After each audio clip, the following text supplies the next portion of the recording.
someone concerned with the consumer issues.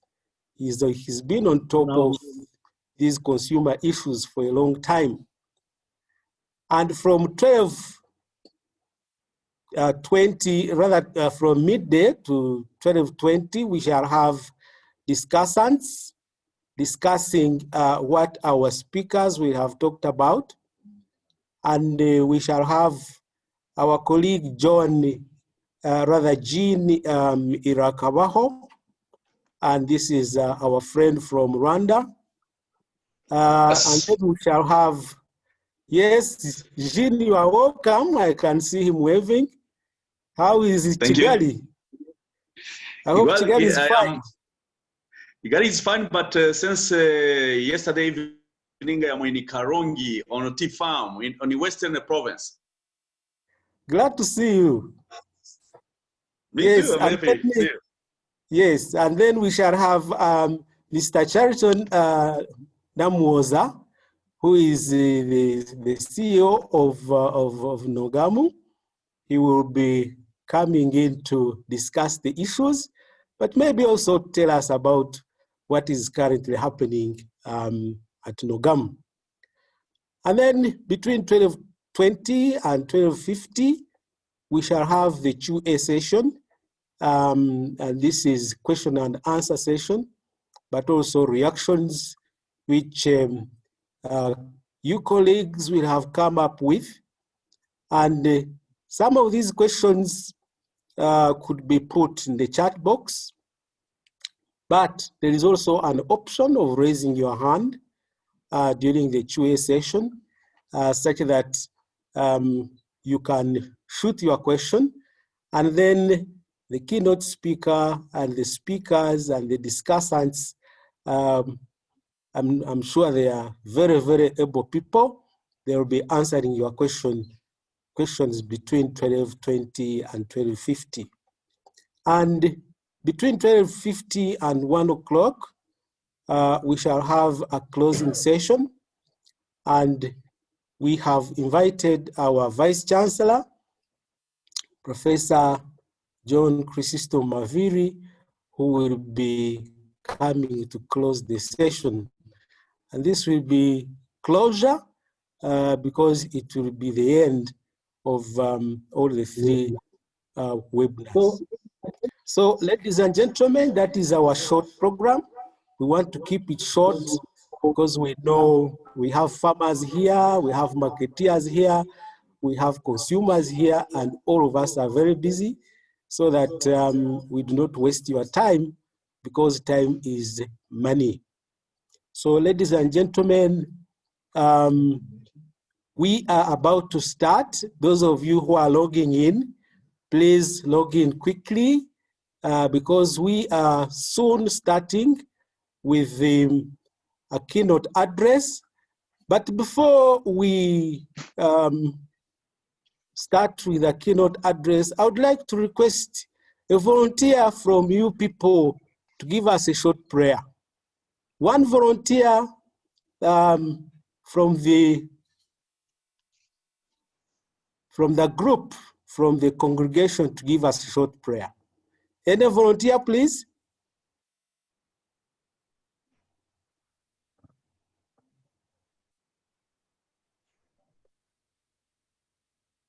No one is volunteering to pray? We have many partners, so you just... Hello? Chair Chimera Henry Richard will volunteer to pray. Thank you. Volunteer prayer. Thank you. The Almighty Creator, we thank you for this day, and we pray that you guide us in this day as we deliberate on our own behalf and on behalf of all the others. And may you nourish our discussions so that we have lasting solutions for the challenges of humanity. We pray in our Creator's name. Amen. Amen. Thank you, Henry, for that wonderful prayer. And ladies and gentlemen, without any other ado, I would like to mention that the next on the program is our keynote address, and this will be given by our friend, Professor Charles Sechewa. But before Charles comes on the podium, let me say something little about Charles Sechewa.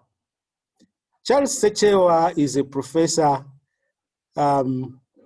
of agriculture.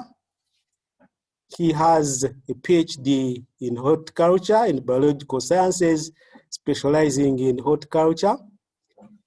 He is one of the founder members of Agroecology in Africa, having been the principal investigator of one of the projects that actually introduced agroecology not only at Uganda Martyrs University, but also in East Africa, but also in Africa.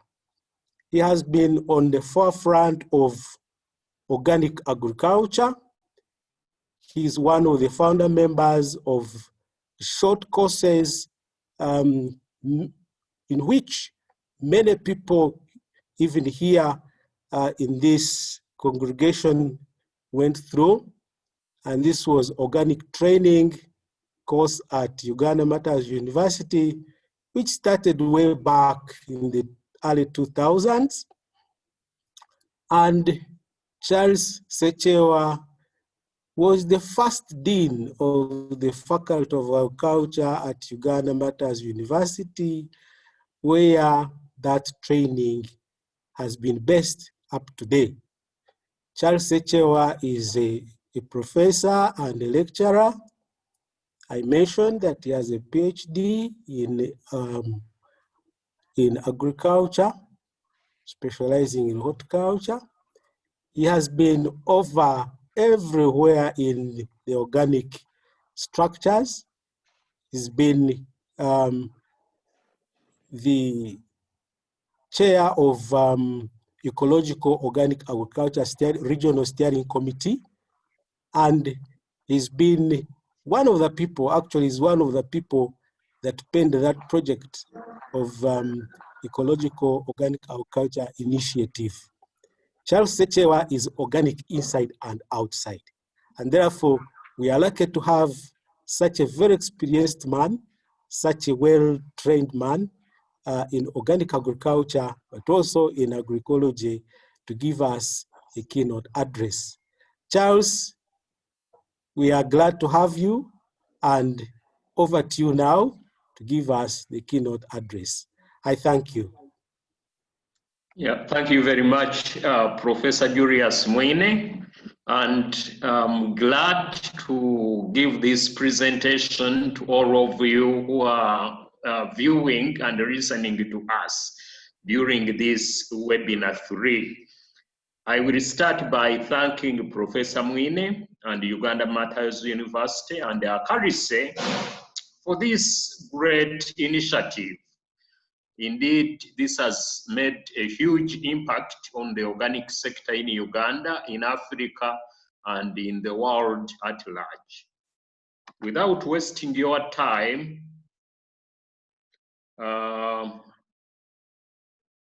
I would like to start with the presentation with the focus on the role. I wonder whether I would like to share my presentation.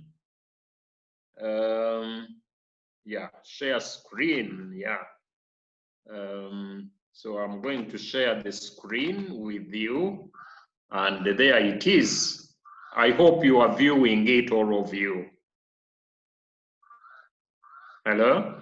Yes, yes. Okay, that is great. So the presentation is about the role of different actors in the value chain, and the focus is on processing, marketing, and the consumer issues.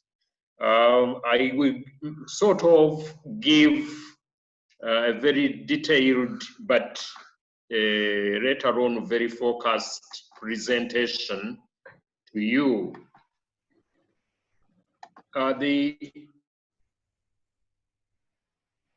Okay. Agroecology teaching and learning at bachelor's, master's, and PhD levels, as well as research, has provided a firm knowledge base and able human resource to pivot the organic agriculture sector to another level on the African continent. All these efforts would be or are wasted if there would not be sound organic products markets. So that underpins the importance of this webinar today. Colleagues, we have a number of operators that are very, very instrumental in all that we have achieved so far. Now, we have farmers, traders, processors. These ensure quality and the quantity of organic products. And they do comply with organic standards, and they comply with the sanitary and the phytosanitary standards for their products to meet market demand. They are also custodians of the organic integrity, which is very important for the organic sector. We have organizations and associations that have played a very big role in backstopping operators' activities, in fostering alignment with existing standards and regulations, in providing local and export marketing information, and in linking operators to certification bodies and the relevant markets. In the early 1990s, when organic farming started in most parts of Africa and Uganda in particular, emphasis was on export marketing, and that was the focal point for export promotion of organic products from Africa, EPOPA.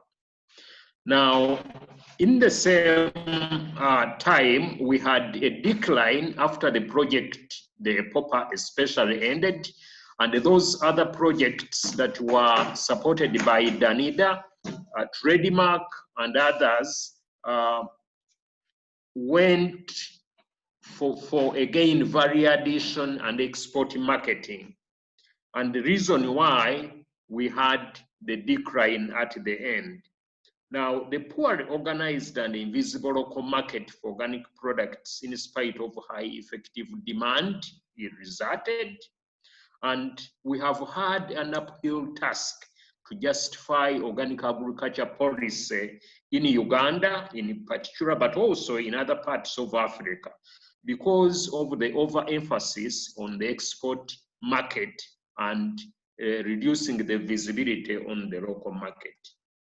Now, the export market have a global value of over 80 billion US dollars. Now, the demand of products from organic agriculture systems run according to set consumer guided standards. It's not ad hoc, it is set by consumers themselves. Consumer guided standards also vary from market to market. They are not the same across, only that we have what we call the minimum standard, the basic standard, the norms as were set by the International Federation of Organic Agriculture Movements. Operators targeting a particular market have therefore to apply the most relevant standard right from the start. And in this case of export marketing, third-party certification is applied to guarantee that products were produced in an organic system. Now, is the challenge in focus from export to local marketing justified? Yes, it is. The change from export to local marketing is justified. Today, it is about 30 years since the birth of organic agriculture in Africa and Uganda in particular. But consumer habits have changed due to non-communicable diseases such as diabetes, cancer, and others. We have also seen the emergence of terrorism, and of recent, the COVID-19 pandemic. These have brought about limited global mobility. Cargo flights contribute to global warming and climate change, and as a result, exported products have a carbon footprint which must be offset. Now, there is also growing awareness and accumulation of knowledge on agroecology and organic agriculture in the region. Now, those are some of the justifications for change from just export to local marketing. Now, if we effect that change and we turn the focus to local markets, this could provide a stronger foundation for the exporting market, because actors will then be more strengthened and will be best positioned to address concerns of the exporting market. The increase in the visibility of organic agriculture sector in our countries and on the continent and would justify enacting related laws, hence enabling public sector involvement. As you know, the organic agriculture sector has been majorly reliant on the private sector.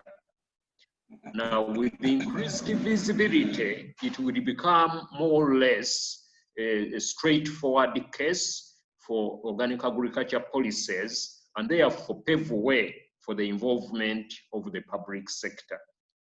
Now, it could also provide safe and healthy food to our people, and hence limit prevalence of non-communicable diseases.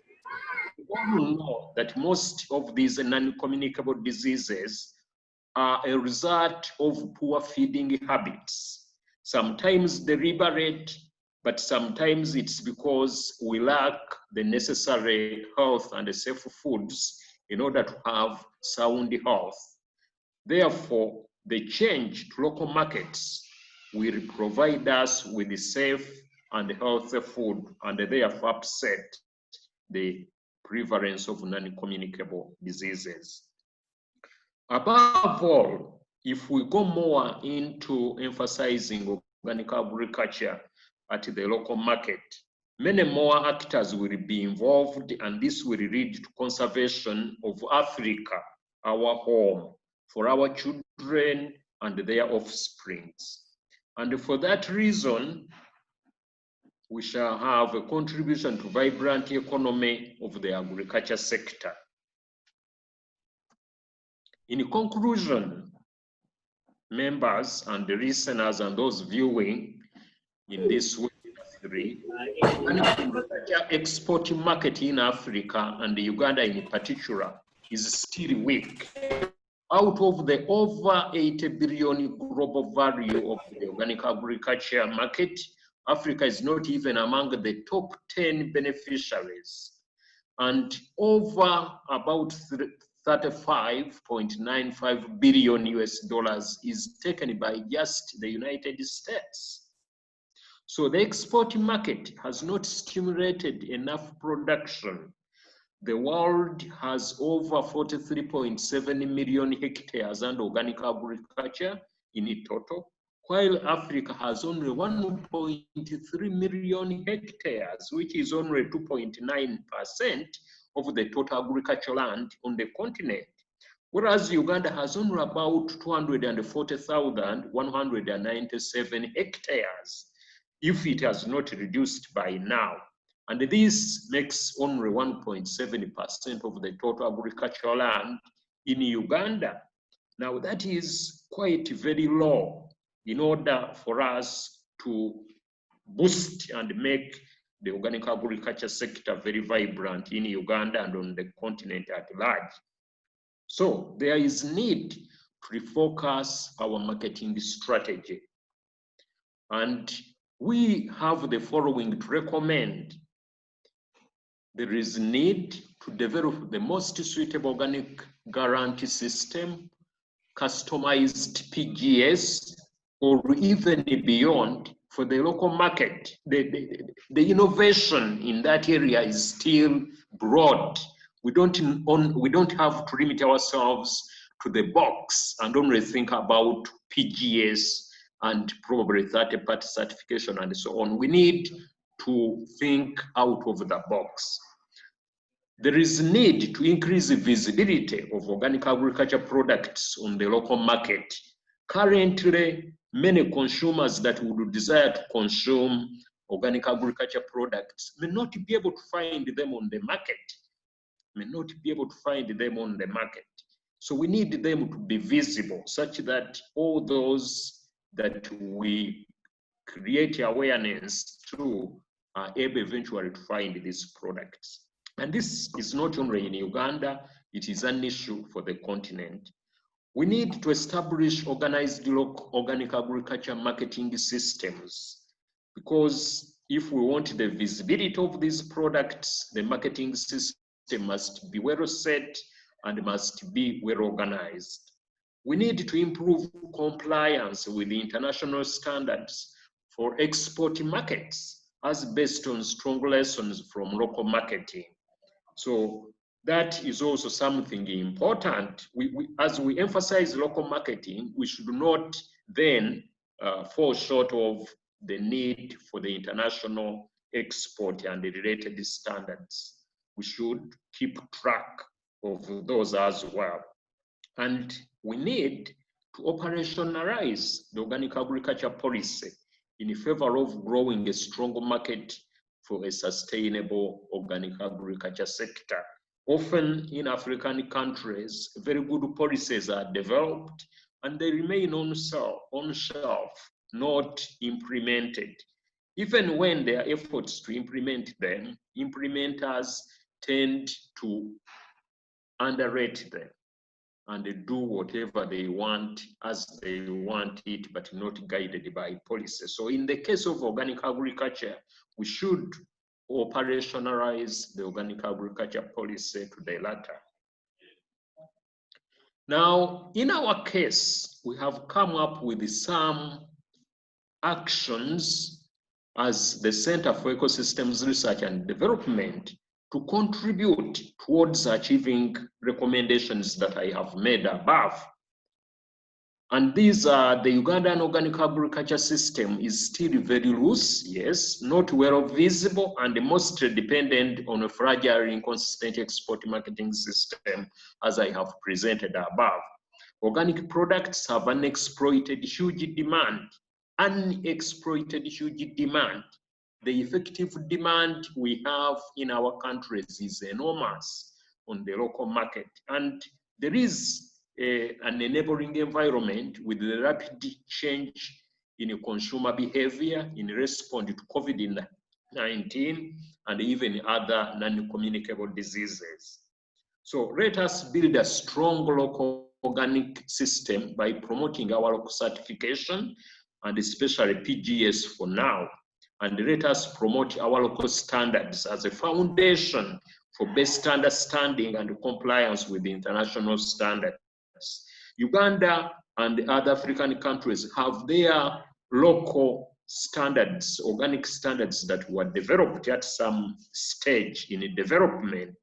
And we need to take advantage of this opportunity and use them because they are simple, they are customized, and those will enable us to understand international standards much better. So let us have local organic products diversified and properly identifiable on the organic market. Now, what we have done is to set up the organic market, an organized organic market. Now, the lack of strong local organic products marketing systems has stimulated the Center for Ecosystems Research and Development to intervene by working with willing farm organizations to improve compliance with agreed organic practices for compliance to standards and easing access to organic inputs. By optimizing organic farming systems for interested farmers and by improving access to local marketing by establishing the first organic products physical market in Uganda at Abayita Ababiri Entebbe. The Center for Ecosystems Research and Development invites NGOs working with organic farmers, or even organic farmers associations to apply and be part of this development by acquiring stores in this market, as this will be an opportunity for them to eliminate exploitation of our organic farmers and to enable the non-government organizations fostering of organic agriculture by building sustainability and reducing dependence on donations.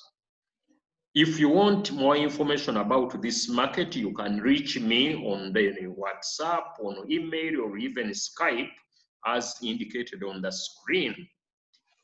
I take this opportunity to acknowledge Uganda Matters University and ACALISE, in particular in ensuring faster growth of agroecology in Uganda and the African region at large. Organic agriculture actors also acknowledged who have persisted over the last 30 years of developing the sector. The Ministry of Agriculture, which stood with the private sector through various turbulent situations until today, when the organic agriculture policy is in place to guide public contribution to the rapid growth of the organic sector.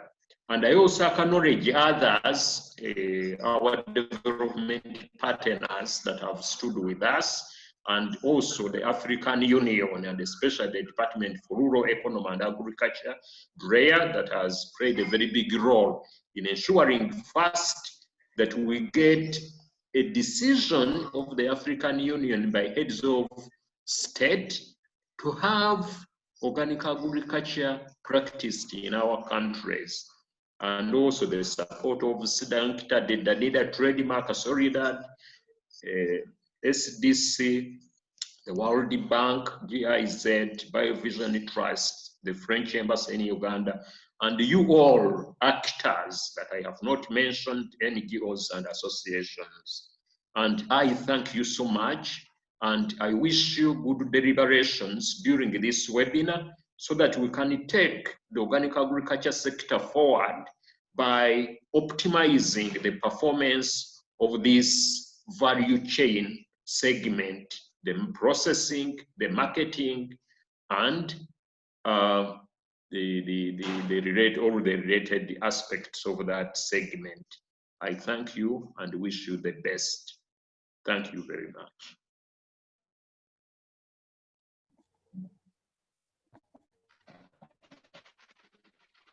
Thank you, Charles, for the wonderful keynote address. Ladies and gentlemen, I think that was a wonderful breakfast, an organic breakfast for all of us that has sunk into our minds. Charles has summarized what we would say is the organic core in Uganda, but also in East Africa, but also in Africa, by giving us the history of organic agriculture, how it all started, and how it has grown.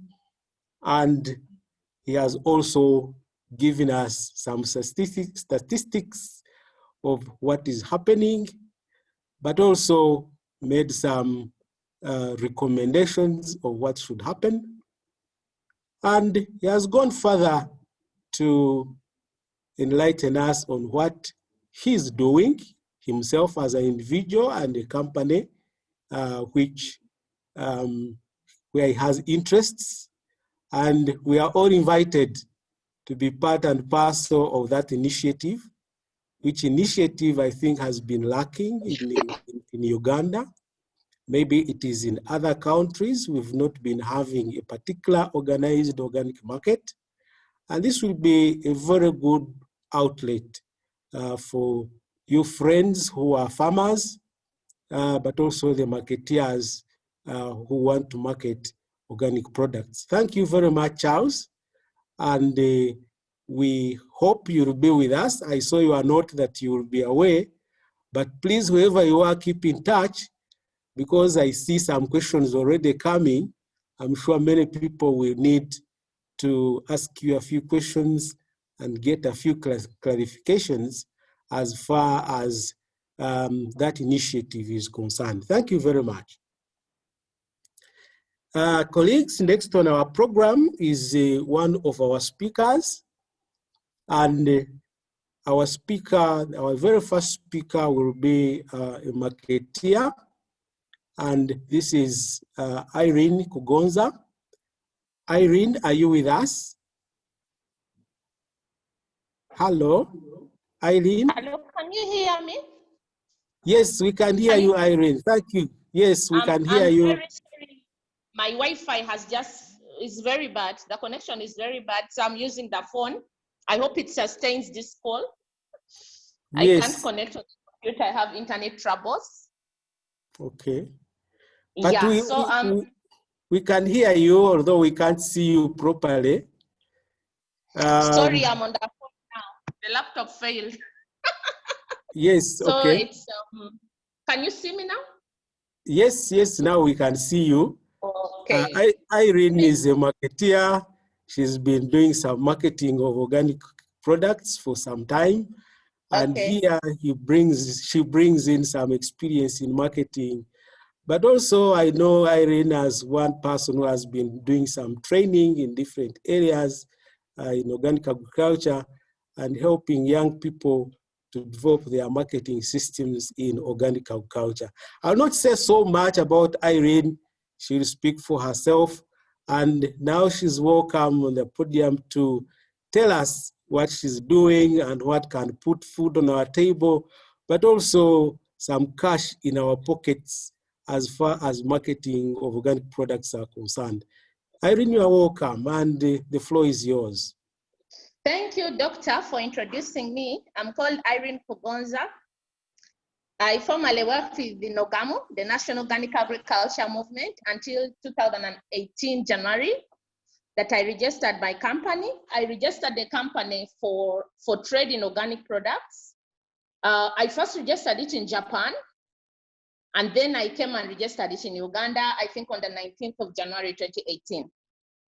So my company is basically involved in marketing organic products from Africa to the rest of the world. And I have a partner in Japan that we registered the company with together. Then we have a unit in the EU. It's not really like a part of the company, but it's a partner that takes all our products through the EU. And then we are currently negotiating with our US partner as well, so that it can also trade for us in the US market. So I did organic agriculture in school. I did a bachelor's of agriculture in a bachelor's of science in agriculture, and specialized in organic agriculture. And I hold a master's of science in agroecology from Uganda Martyrs University. But as my profession, I've also worked in, I've also studied further in organic agriculture in Denmark, in Sweden, and I've also done extensive consultancy in organic agriculture for the past 14 years. In Africa, I've worked mainly in South Africa, Eastern Africa, Uganda, Central Africa. I went a little bit into Mozambique, Burkina Faso in West Africa. And then I've also done a little, I also do a lot of consultancies right now in India, specifically in Bangalore and New Delhi. So that's what I do. Basically, on top of my trading in organic agriculture, I also do consultancy as a lead audit and trainer in organic agriculture systems. So if you want to be certified for any organic business in the world, I'd be the person to help you basically interpret the standards and help you put in place a system that can be certified to the different international markets. So right now I have around about 4 companies that are quite big. And we are taking an average of 50,000 farmers to organic markets, mainly in the EU and the Middle East. So these are my current clients, and that's what is keeping me busy beyond my organic business. So on this presentation, I'm going to do it with a friend of mine, a professor from Nigeria. We won a FAO award together for organic agriculture. So we met with him in Colombia for this FAO award. And I requested him to come and join me for this because he's very passionate about marketing organic products, and I'm also very passionate about marketing organic products from Africa. So I'll do maybe 7 slides of the presentation, and then he will just use my time to use the other one. So he's called Professor Joel Atungu. He will introduce himself later. And our presentation is basically focusing on organic markets from Africa, for products from Africa. And we are looking at the inroads. If you're looking to join this sector, what are the things that you have to look for the different markets? So in the presentation, we have a background on organic markets, and we are focusing on the trends for 2020. And then we have what are the produce from Africa? What produce are we trading internationally as Africans, and what is there in terms of potential? And then I'll look a little bit into organic markets in Uganda. Then the professor will come in on the opportunity for collaboration between Uganda, Nigeria, and the rest of Africa. And then you can give us your questions. Sorry, I'm trying to rush a bit because of the time. But basically, when you look at organic markets, there are some things that the buyer is expecting when he says he wants an organic product. He's not expecting you to give him GMO. He's not expecting you to give him a product that has been naturally grown. He's not expecting a product that is laced with synthetic chemicals and pesticides. He's not looking at you supplying something that has treated seed that was planted in that garden that you claim to be organic. He's looking that you're conserving the ecosystem and preserving the natural ecosystem around you. He's looking that you're looking for good soil and plant management practices, and that the farmers are socially conducting organic farming in terms of not polluting the environment, not polluting the natural resources, but as well as earning from organic farming at a premium price. And then he's also looking that you're not giving products that have been produced by forced labor, such as prisoners. In Uganda, we have that habit of employing prisoners on our farms. It's not allowed in organic systems that are certified. And then he's also looking that you're not forcing child labor. I've seen a lot of child labor issues in Asia. I haven't seen them a lot in Africa, but also that is one of the conditions the standards requires. And then also we are we have noticed that every organic buyer is literally looking what are the premiums? What are the premiums that the farmer is getting from this good agriculture practice? So when we look at the trends of 2020, what is trending right now is that more and more buyers are willing to source from Africa. So if you're in the business of organic farming, you should be looking out. You should have your antennas high and looking out, because many buyers now have a very positive attitude about sourcing organic products from Africa than ever before. And then there is a strong vegan movement. Right now in Europe, people are no longer taking milk from cows and meat from cows. They are taking vegan meat from jackfruit and all these other options. And they are taking milk from coconuts and all other options, soy sauce and all these things.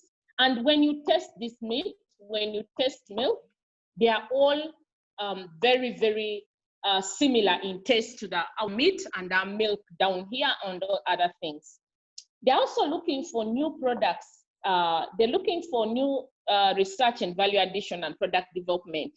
I've actually, I think, encountered like 3 clients that are looking to solutions of, now people don't have time, like someone doesn't have time to eat breakfast, lunch, and supper. So he needs like a drink that is enough food for him for the whole day, and he does it for breakfast. And then the rest of the day doesn't have to bother himself looking for food. He's full for the whole day until the following day. So these are the kinds of innovations that are happening right now in the trends of organic farming. And then they are very, very interested in the story. I say the story is more important than the product. So focus on creating a very good blog and a very good story about your products. And then there is a lot of curiosity from consumers and artificial intelligence. You basically don't have to meet the consumer to sell to him. I get a lot of orders in my inbox on Facebook, and I'm supplying things like vanilla to Romania. I have never met these clients, but we are doing trade.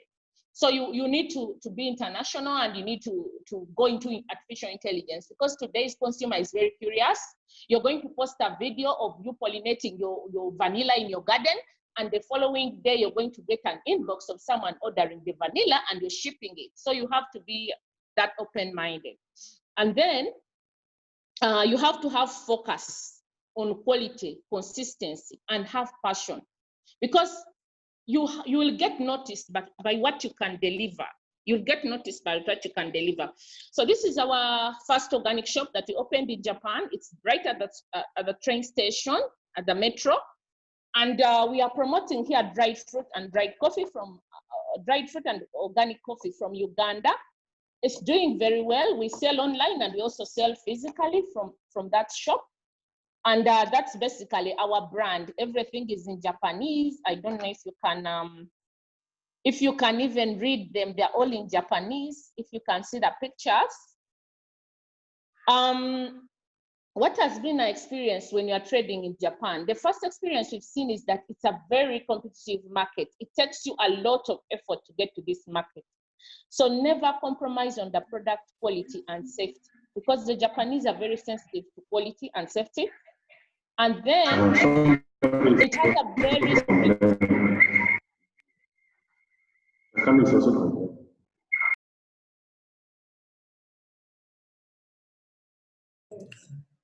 Hello? Unmute, please.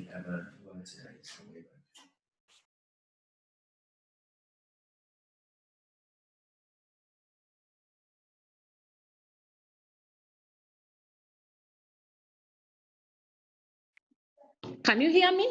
I'd lost you somehow. Yes. Yes, have we you can been hear you following? now. Okay, but have you been following the whole discussion? Yes. Okay.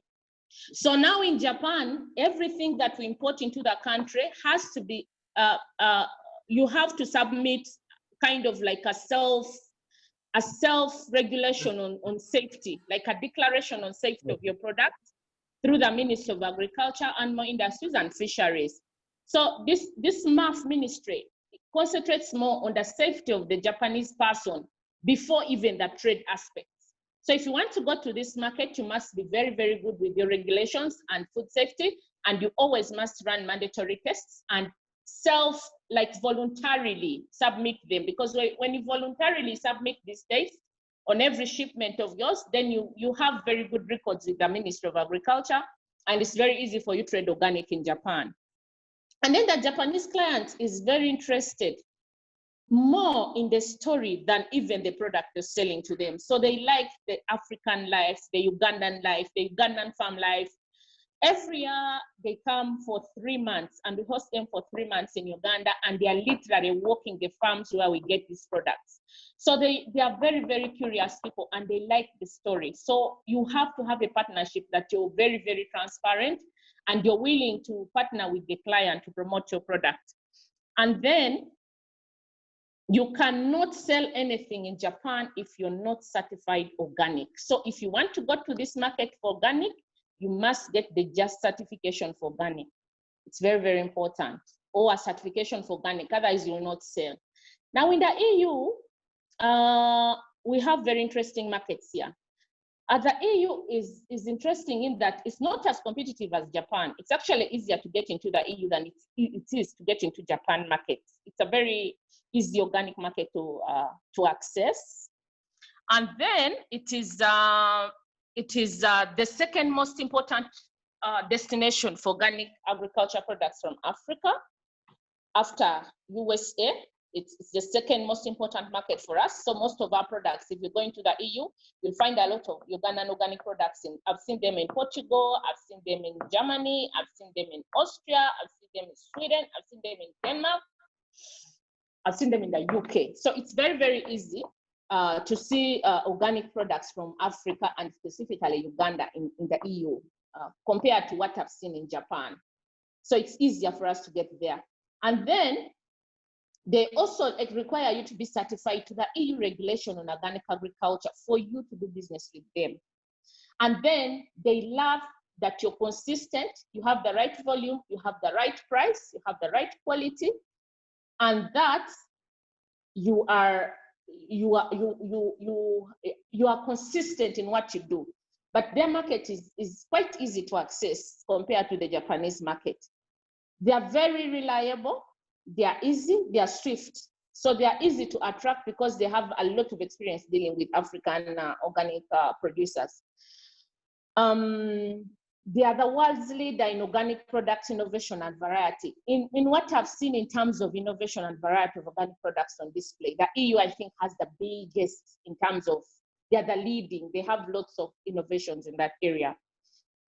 And then most of their buyers are the same. You'll find that the buyer maybe for a product in the EU, if he's buying cooking oil, he's the same buyer for almost everybody. So the word travels around so much. They understand organic and all our issues, and they understand Africa very well.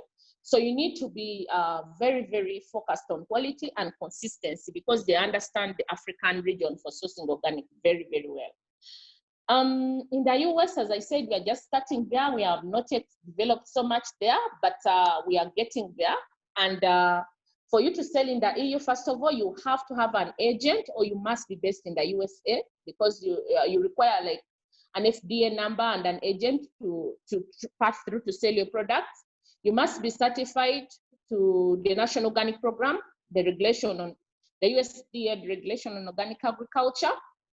And then you're not permitted to export most of the fresh products from Uganda. We don't have an agreement to export fresh and processed products into the US. It's a very big market. We have very big potential and interest, but our governments have not yet negotiated a trade partnership that allows us to go into that area. So we need some bit of policy work through there. But pretty much anything that you can successfully get into USA as organic, you will sell it because the demand is there. You just have to get yourself an inroad of how you get your product there. If it arrives there and it passes the customs, usually the selling is not such a hassle because the market is big and pretty much everything you can take will be absorbed very, very easily. So then we look at the organic markets in Uganda. We pioneered selling organic products in Uganda, I think, as a company. We pioneered selling organic products on a large scale in Uganda, and we were selling both fresh and processed, and we are still selling. The only challenge we've had on marketing local organic products in Uganda, there are basically three things that we've encountered. The first one has been the attitude. Most Ugandans think that organic is for the rich and it's very expensive. So when people see that it's labeled organic, they shy away from the shelf because they think maybe they can't afford it. And then the other perception we've got is that everything in Uganda is organic. So why should I buy in the supermarket this organic thing when everything even on the street is organic? We very well know that in this organic sector that this is not the case.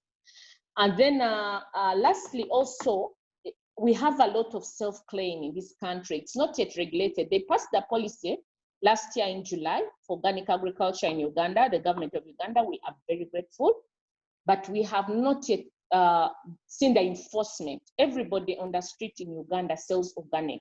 If you Googled on Uganda now and you say organic markets in Kampala, you'll find so many of them.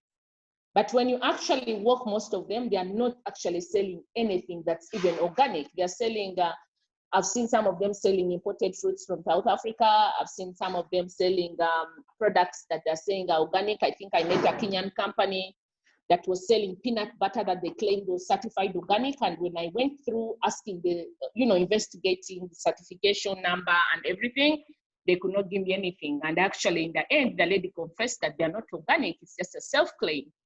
And the products, she doesn't know even where they're sourced from, but she thinks the peanuts come from Uganda, but she's a Kenyan company selling in an organic market in Uganda. So we have a lot of issues on the local market that have not made organic very, very competitive yet. And as a company, we have put a lot of effort in promoting, but for us, it's not our major focus as a destination market. It's a by the way, it's something we are interested in supporting to grow, but as you know, private businesses, we don't like losing money. So if we keep losing money, we'll eventually close this local market train and just follow up with the home deliveries that have been running for, I think, 3 years now. They are doing well right now because we have regular weekly deliveries for the organic produce of most of the things we have. But we don't want to put too much money because we're a private company. We can't keep injecting money in something that's not breaking even for us. So we would like the government to come in there and kind of like regulate the organic market on the local level, because the potential is there. You can actually sell things up to around 16 million Uganda shillings per month in a supermarket outlet for organic. The interest is there, but it's very, very skewed. It's very, very skewed, and there's lots of external influences on it that it's very hard for you to focus on it and make money without losing money because of these informal ways of trading food in Uganda. So I'll stop here for now, and then I'll give the floor to my colleague. I don't know if he's still there. Professor Joel, are you there? Hello. Hello. Hello. Professor Joel, if he's there, he can join in now.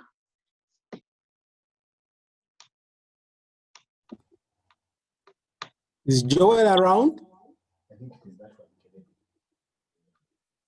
Joel? He did not sign in? The chairman is not there. Ah, okay. He's in Nigeria, probably. Yeah, it's been quite hectic to get into this meeting. So probably he also had the same issues I had. So in brief, that's the overview of the organic markets in Uganda and internationally. And he's tried out something very successful in Nigeria that I thought he would share with us here. And it's a partnership we are willing to develop as a company to support him develop. And I thought that it would be very interesting that, because he's working with Nigerian universities, I think they're working with 7 universities in this scheme for organic. I thought that it would be nice that Uganda Matters University also kind of like makes an extension, and we also, private sector and the universities come together and we forge a way of marketing organic in a more organized way on the local market in Uganda. So we'll get him another time. I'm sorry he did not turn up. I have his presentation, but I cannot explain it like if they explain it. So let's just stop here, but I'll try to make sure that we somehow catch him next time, and then we'll do it better. Thank you very much for your attention.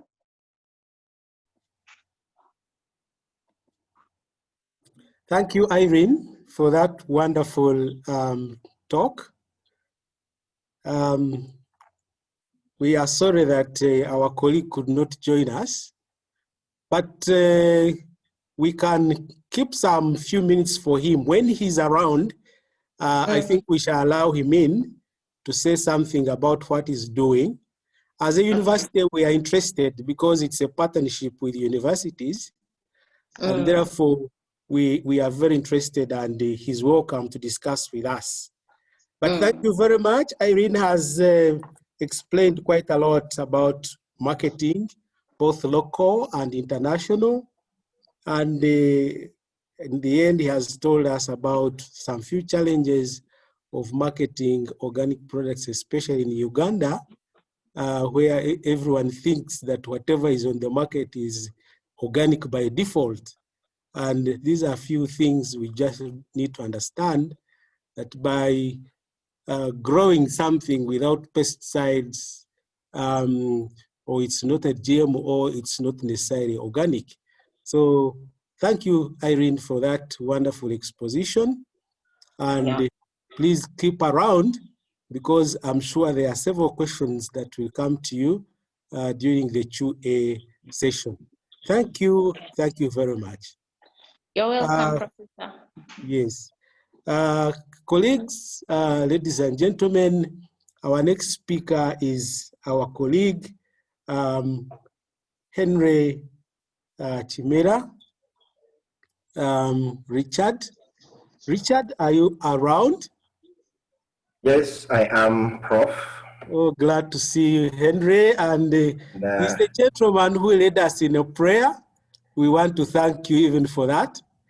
But before Henry speaks, can I say something little about Henry? Henry is a very respected consumer advocate. This is not very well developed here in Uganda. We just eat. And sometimes people get to wonder whether someone should advocate for eaters or for consumers. But here, Henry is a very ardent advocate for consumers like you and me.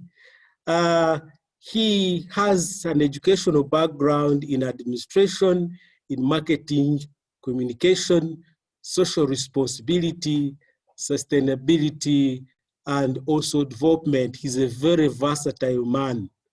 Currently, he's the team leader of Consumer Education Trust, which is Consent. And this is to do with consumer awareness, advocacy, and empowerment. And that is really what they do. He's the vice chairperson of ISO Kapolco, Uganda, National Mirror Communication. This is at UNBS. He's the co-convener of ISO Kapolco Working Group on Communication and Outreach. He's also a member of the Certification Impartiality Committee of UNBS. He's a member of the National Standards Technical Committee on Food and Agriculture, Chemical and Environment, Quality Management, and Sustainability, among others, at UNBS. He's a member of the Uganda National Mycotoxins Migration Steering Committee at MAIF, and is a board member of Food Rights Alliance. That is him, very versatile gentleman. And Richard, we're expecting quite a lot about consumer advocacy. What do you really do to advocate for eaters? Eaters are eaters and they just eat. So you are welcome, Henry, to tell us what you do and what you like to do. Thank you very much. You're welcome. Thank you very much, Prof. And thank you very much for the good introduction you've made there. It humbles.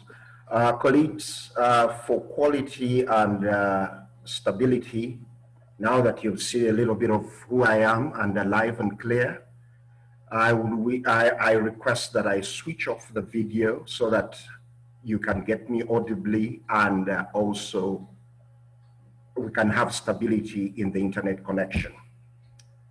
Having said that, I wish to share my screen with you and make a quick presentation. And also what I have done in the chat box, I have posted the consumer rights and responsibilities, and I will later also post a small presentation I made, which will also be related to what I'm going to speak to with you with regards to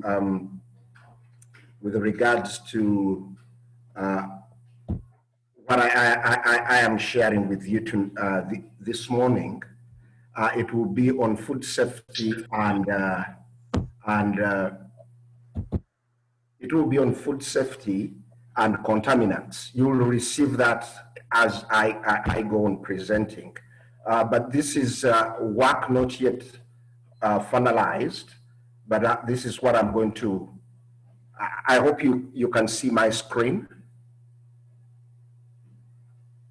Chair, if you can see my screen, then. Yes, we can see it, thanks. Okay, very good. It is in Word, it isn't in PowerPoint, but you will receive the presentation thereafter. Mr. Chairman and colleagues here in today, I'm greatly honored. As my opener, I would like to thank the African Center for Agroecological and Livelihood Systems, plus the Faculty of Agriculture at Tinkozi, plus your respective partners with whom you have put this together. And I'm honored to speak at this webinar, the third in the series. Well, Chair, you gave me a task, and this is what I would like to share.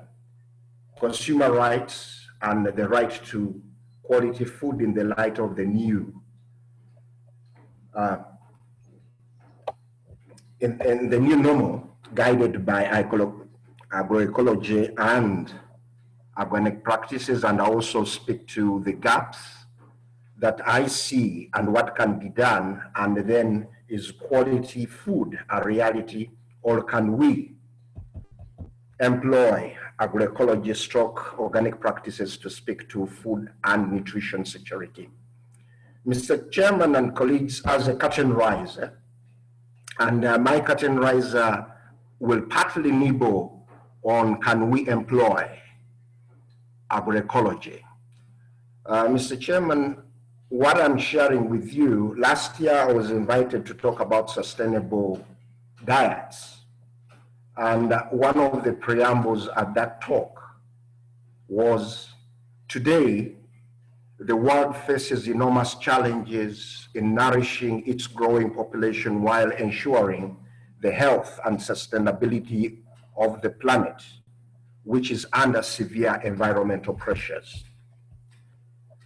Consumers are in dilemma as poor diets from the current food systems are #1 drivers of malnutrition and foodborne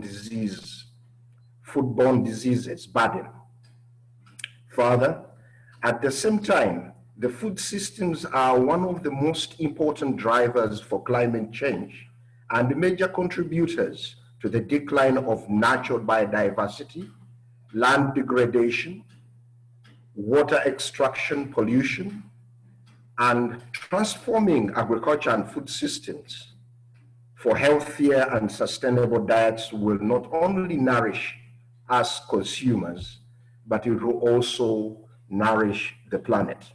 Like I said, it nibbles to one of the tasks you gave me, Mr. Chairman. I would like to make an observation I go continue, and this will feed into Professor Charles and also what Irene has said, shared with us. And I would like to state that Uganda cannot and will never realize food and nutrition security, the UN SDGs, the Vision 2040, the National Development Plans and goals, the agro-industrialization, improved livelihoods, household incomes, and so forth, without prioritizing food safety and quality culture. And I always tell policymakers, traders, and all stakeholders, whether in policy, whether in anything, even in production, garbage in, garbage out. So if Uganda does not prioritize what will make us, like Irene has said, we invest in garbage and we'll get out garbage. So whatever policy, whatever actions we do should be focusing on quality, safety of the consumers who are the market. And Professor Charles alluded to this. That said, I would like to commend the Uganda government for the formulation of respective policy frameworks and institutions that can effectively and sustainably address challenges in the entire food system, right from farm to fork, if implemented. That is a key aspect, if implemented.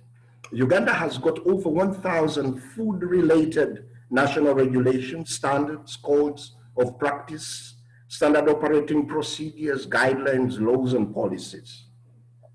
So, Mr. Chairman, that is very key as we are discussing processing, marketing, and consumer issues. And also these feed into the previous 2 webinars that you organized. So, Mr. Chairman and colleagues, leading me to my first task, consumer rights and the right to quality food in the light of the new normal guided by agroecology and organic practices. Mr. Chairman, what I would like to start with, and colleagues, consumer right to quality food is a human right and is mandatory and has to be guaranteed by the duty bearer. In Uganda's case, the duty bearer is the government of Uganda. Please take note of that. 2, food is healthcare. Medicine is Medicare. Safe food is the frontline foot soldier for quality health and steers production and productivity. A sick farmer, Uganda Matters University. a sick farmer Yeah? and a sick consumer cannot facilitate production and productivity plus a market. And to consumers listening to me, consumers, we should have pleasure on the plate, but safety in the mind at all times. And very quickly, Mr. Chairman, all that I'm speaking to fall in line with the consumer rights and responsibilities. And as consumers, we have got 8 basic rights. We have a right to basic needs, and one of those basic needs is food and also health. And bad food impedes good health. So what we are discussing today is all about food systems. So it is our basic need. And that food should be safe. We should have information about food. We should be in position to make choices. Professor and Irene alluded to this. We need to make choices as we consume. We need to be represented. And I would say that I'm honored that I've done consumer representation at different levels. And all the policy issues that I will have mentioned, I have been doing consumer representation. As consumers, when we are injured, we are entitled to redress. And like Professor earlier mentioned and Irene has mentioned, consumers, we need consumer education, and this informs marketing and also informs us on the best and most ways to have food and nutrition security. And which is very key, our 8th consumer right is about health environment from which we consume all the food that we are provided. Mr. Chairman, we can never have rights without responsibilities. And as consumers, we have got a responsibility to be critically aware. In whatever we do, we access and we aspire, we need to be critically aware. Those of you who have managed to open up the consumer rights and responsibilities that I posted in the chat, you will look at the lady using a magnifying glass. It doesn't mean that you always need a magnifying glass. It is only symbolic that be critical in whatever you are doing. Father, very important to this meeting, consumers need to have a responsibility for action. If anything wrong is there, please do act. We have a responsibility for social concern. Are we doing the right thing? Are we sustainable consumers? The way we consume, like I said in my opening up, all processes that are degrading the environment are done in the name of meeting consumer needs. And these processes lead to environmental degradation, pollution, extraction. So as consumers, we need to demand for sustainable production and consumption. Our other responsibility is environmental awareness. Whatever we are doing, we are very good at littering, we are very good at wrong disposals, we are the biggest polluters as consumers. So we need to be socially concerned and environmentally aware. And this sector where our other consumer responsibility talks about social concern with regards to food, we need to reduce food loss and waste. These are some of the issues that are impacting us. And still speaking to the issue, Here as consumers, we have the responsibility to have social concern and environmental awareness by promoting agricultural and food systems that are sustainable to our planet. And agroecology or organic farming could be part of that.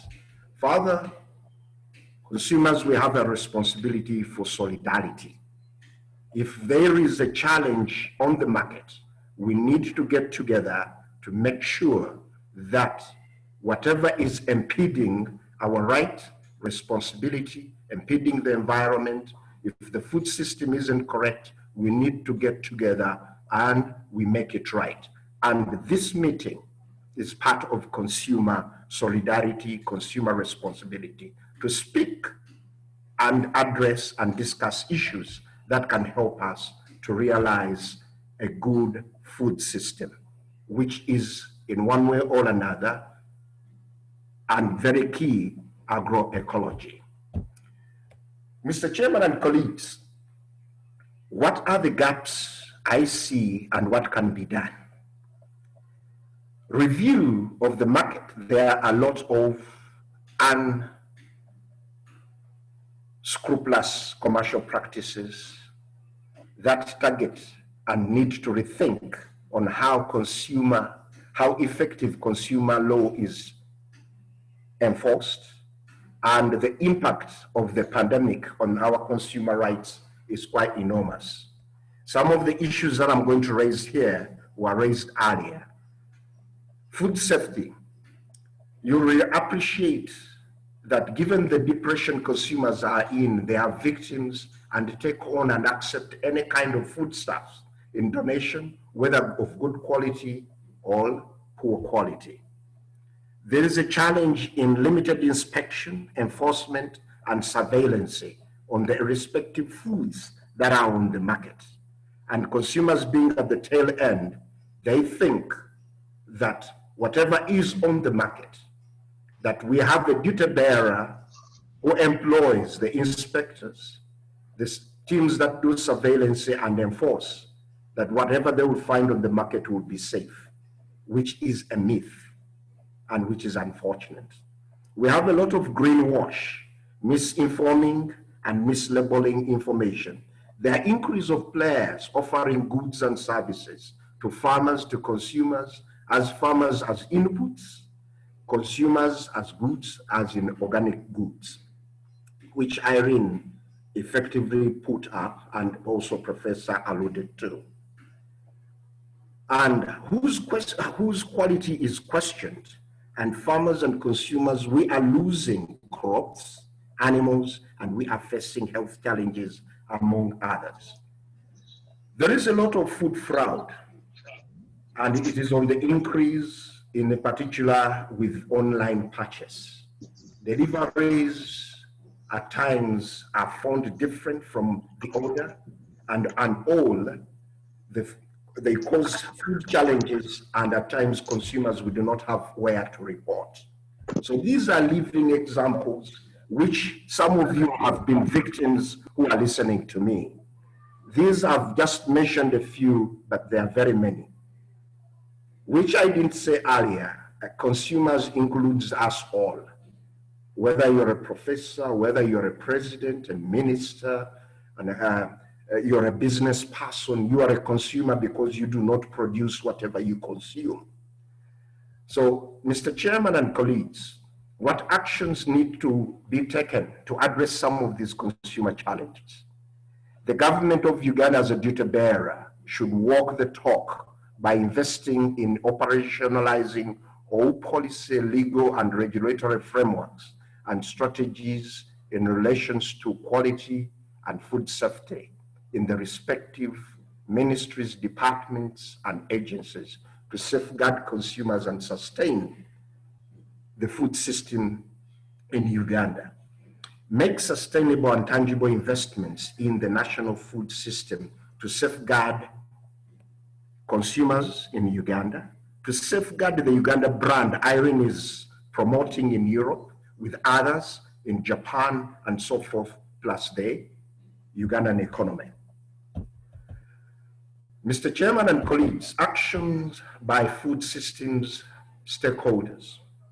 Government, in partnership, must ensure safe and nutritious food for us all through coordinated actions in the respective MDAs.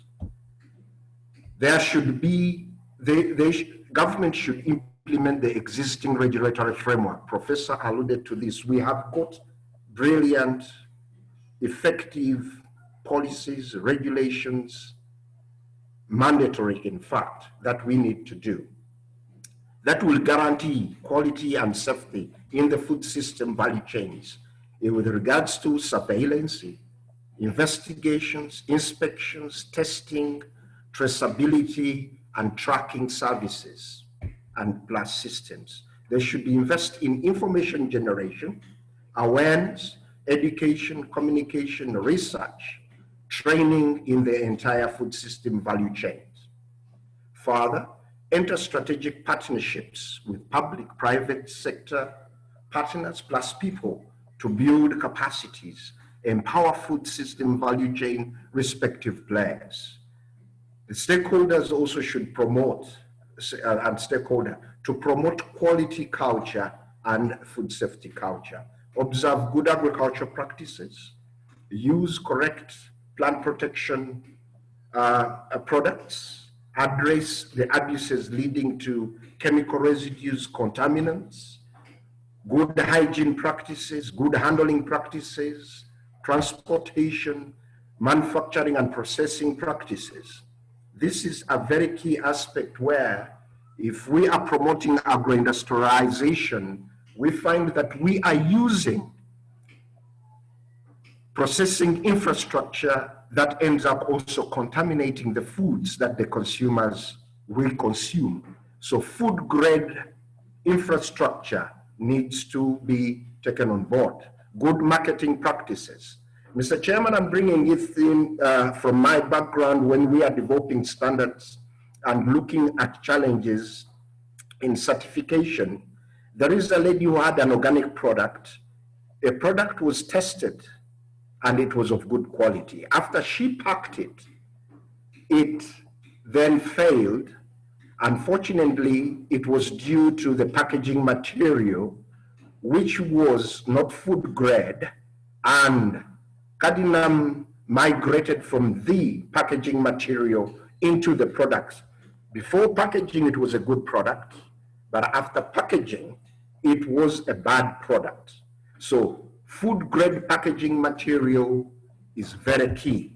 And Mr. Chairman, to all you listeners, we have got all the required packaging standards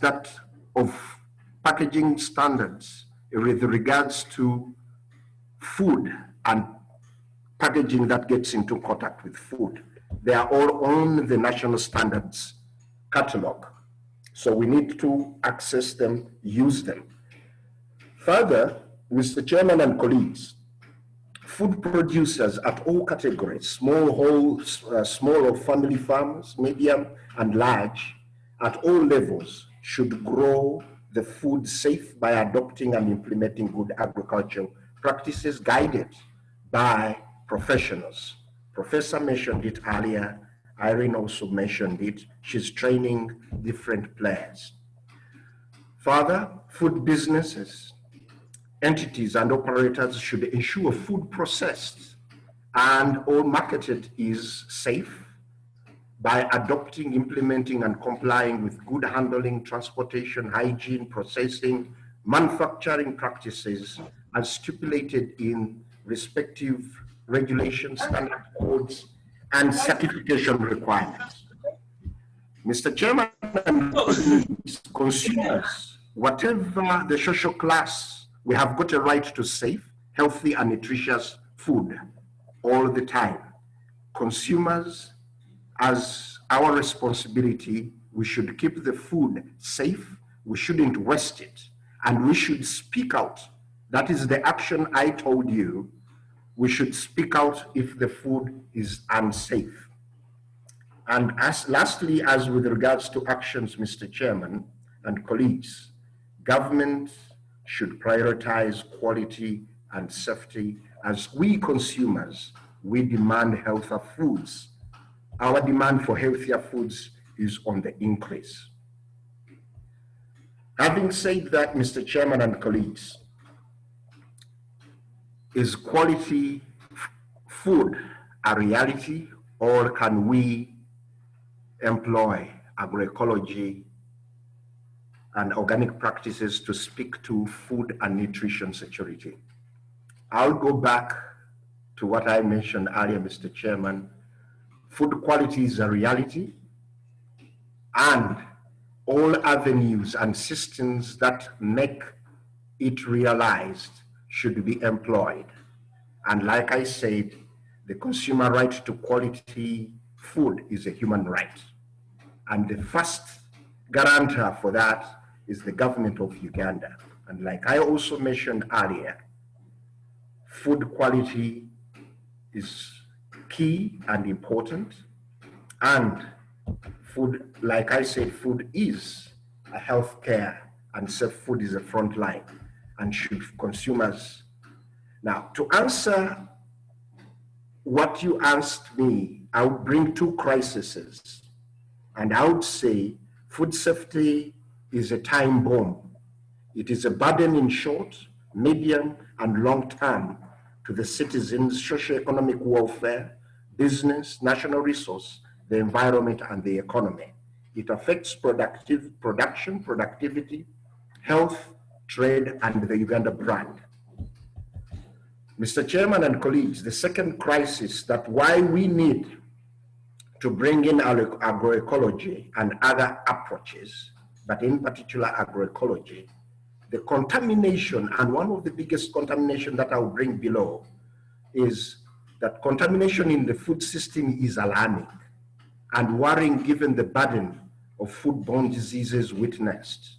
A conservative estimate is 1 in every 10 Ugandans is affected by unsafe food. And we appreciate that agroecology well implemented, well practiced, and well promoted, it can address some of the contamination challenges. Contamination in food system is in many ways. It is direct and indirect, and it is from many sources. Agroecology can address some of the environmental contamination. Other contaminants are from human, chemicals, mechanical, packaging containers, transportation, processing, and of each and every stage of the food value chain. Contamination in the food system should not be looked at only for human consumption perspective. It also incorporates feeds for the food producing animals. What they feed on affects the food products acquired and all processed from those animals. This is very key, my fellow consumers. Once we used to think that the food that we cannot feed on, we should give it to the animals. But studies have shown that if we feed poultry, cattle, pigs, and so forth, they end up in the food chain. So this is very key.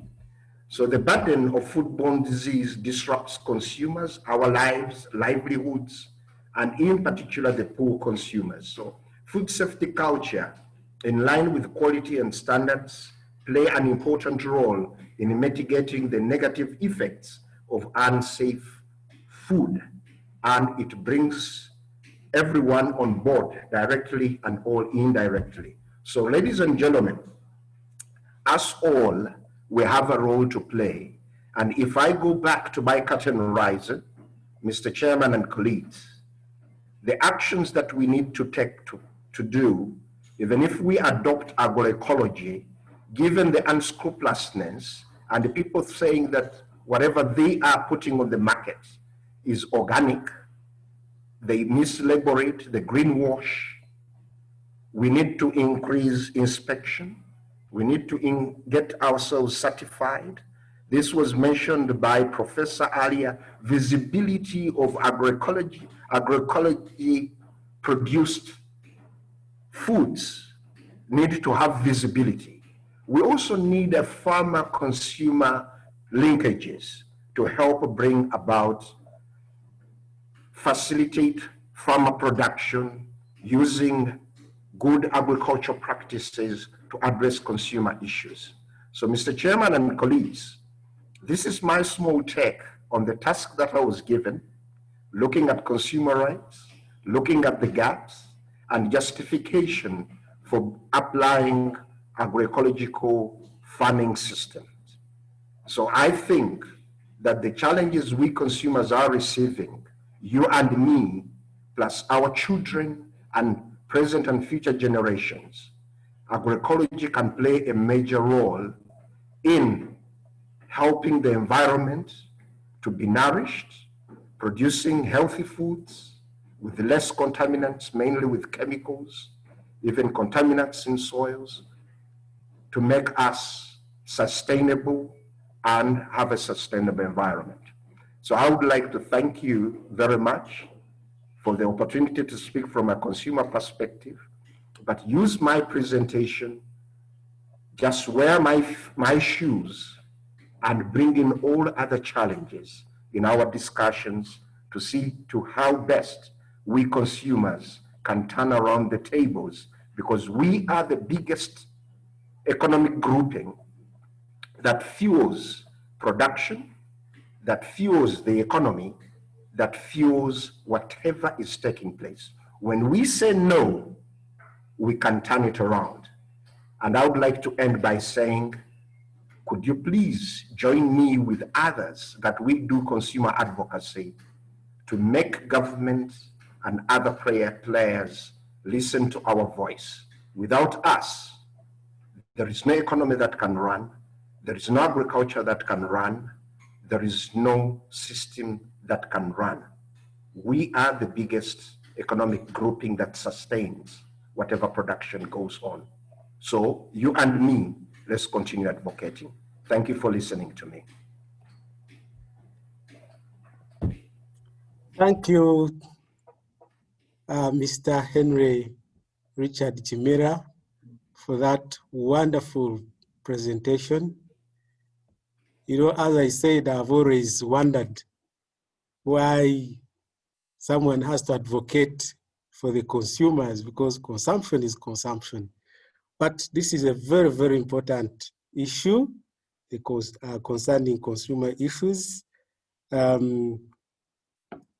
Gentlemen and ladies, you've heard for yourselves, food issues are health issues. And as you know, we have a lot of food fraud, we have a lot of issues with packaging, we have so many issues with food expiry.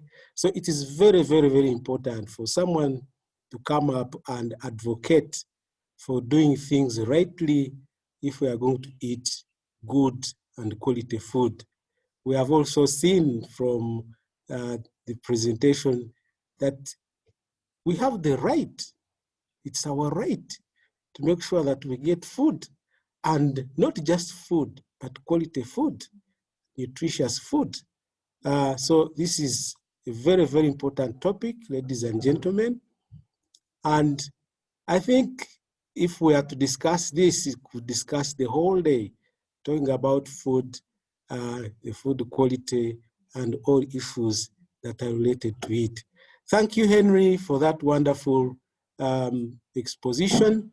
And I would like to request that you keep around because I'm sure there will be very many questions. A number of us may want clarifications concerning consumer issues as you have elaborated. Thank you very much. Mr. Chairman, very quickly, I'm going to keep around, but I've also shared another presentation from which some substance that I've presented that I did earlier in June on food safety and contamination. I've posted it in the chat. Members can download it, but you'll also receive my presentation at a later stage through roles. Thank you. I'm going to listen in now. Thank you very much. Ladies and gentlemen, we are moving on very well, and we still have some ample time. Our next speaker is our colleague from Kigali, from Rwanda. We have had a mixture of speakers. One took us to Japan and the EU. We have had our Ugandan speakers bringing in the issues which are a bit local, but also speaking to the international world. And right now we are coming up with a speaker from Rwanda, and he's going to be bringing in some issues related to our neighbors, how they are doing it. Last time he was with us, our brother Jean. Jean, are you around? Jean Irakubaho? Jean? Hello, Professor Mwine. Yes, Jean. Yes. It is your time now. You are welcome. And I really don't have to introduce you again. I introduced you last time because you are with us in the first webinar. So let's save some time so that you can speak straight without so much ado. So the floor is yours, Jean. You're welcome. Thank you very much, Professor Mwine. So first of all, I would like to thank the first presenters. It was a really very informative presentations. And as someone from Rwanda also, I am learning from Uganda's organic sector. So they touched my intervention will be around the following points. So the first point is about the certification.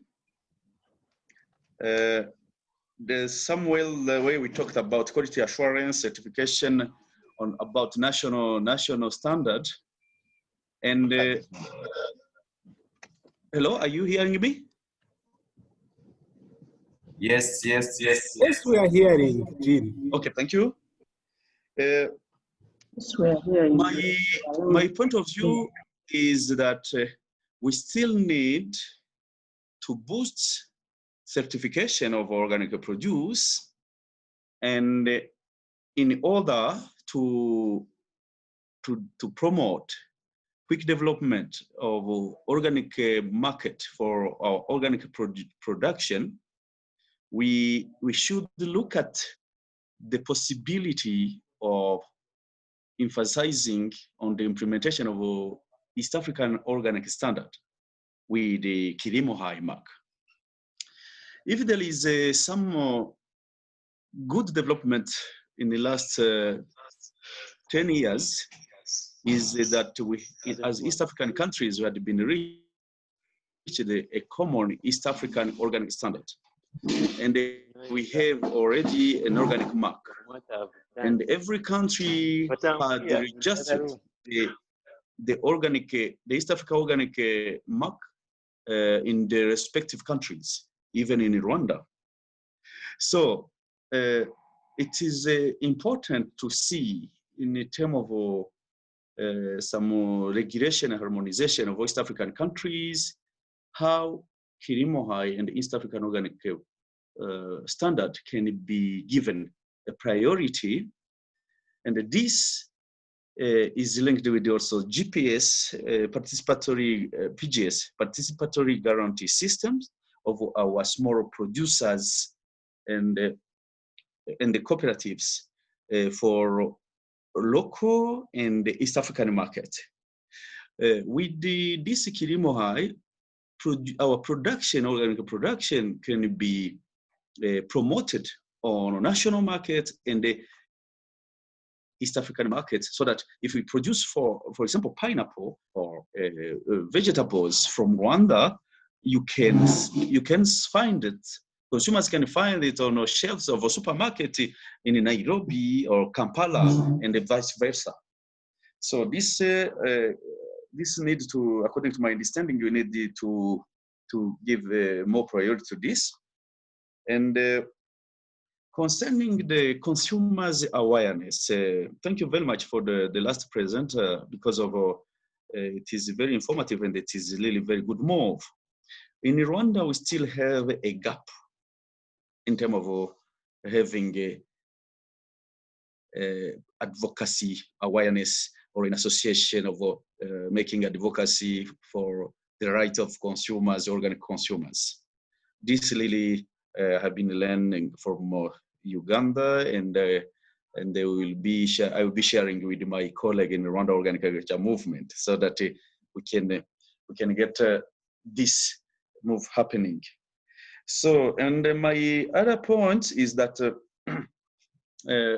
the issue of food safety regarding in this context of agriculture intensification policies of our government, and especially in Rwanda, we have a program called Agriculture Intensification Program, where it emphasizes on intensive application of chemicals and in terms of the fertilizers and the pesticide. And yet, you find that there is some facilitation as a subside given to chemical product.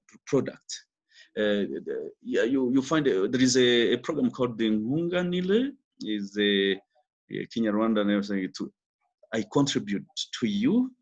This is a contribution from the government on the price of chemical fertilizers. And this put in a disadvantage between conventional farmer and the organic farmer.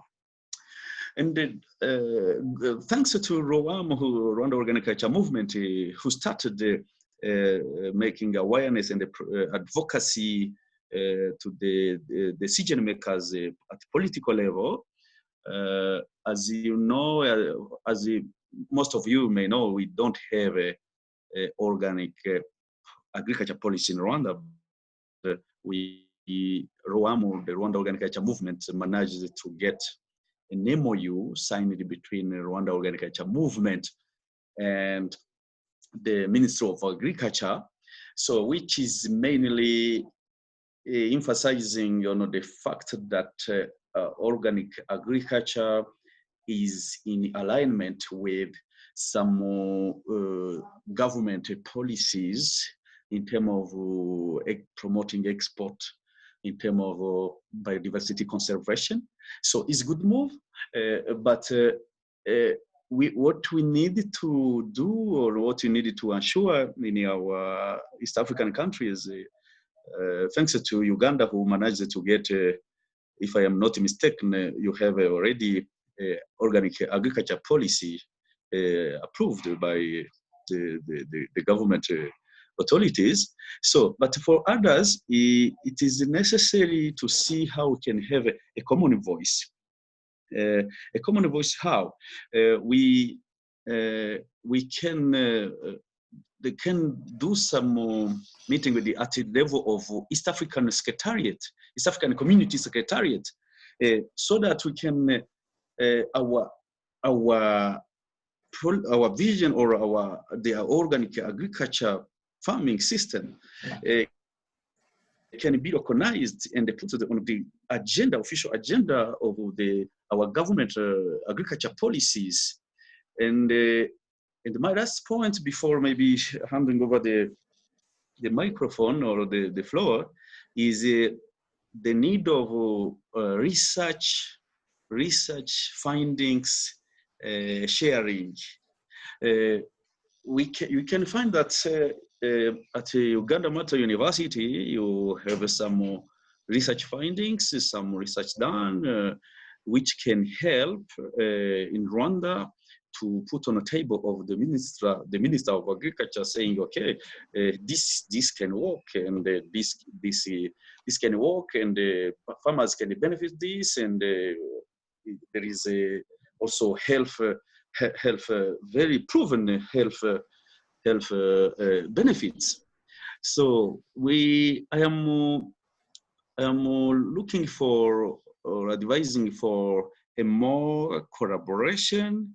This is a starting path, and I thank very much the organizers. But before the end of this third webinar, we could agree on what could be the next step. I don't believe that we are going to stop by here. Maybe which could be the next step as a good framework for future cooperation and exchange. Thank you very much for now. Thank you, Jean-Marie, for that wonderful presentation. Yes, short but packed. Thank you very much.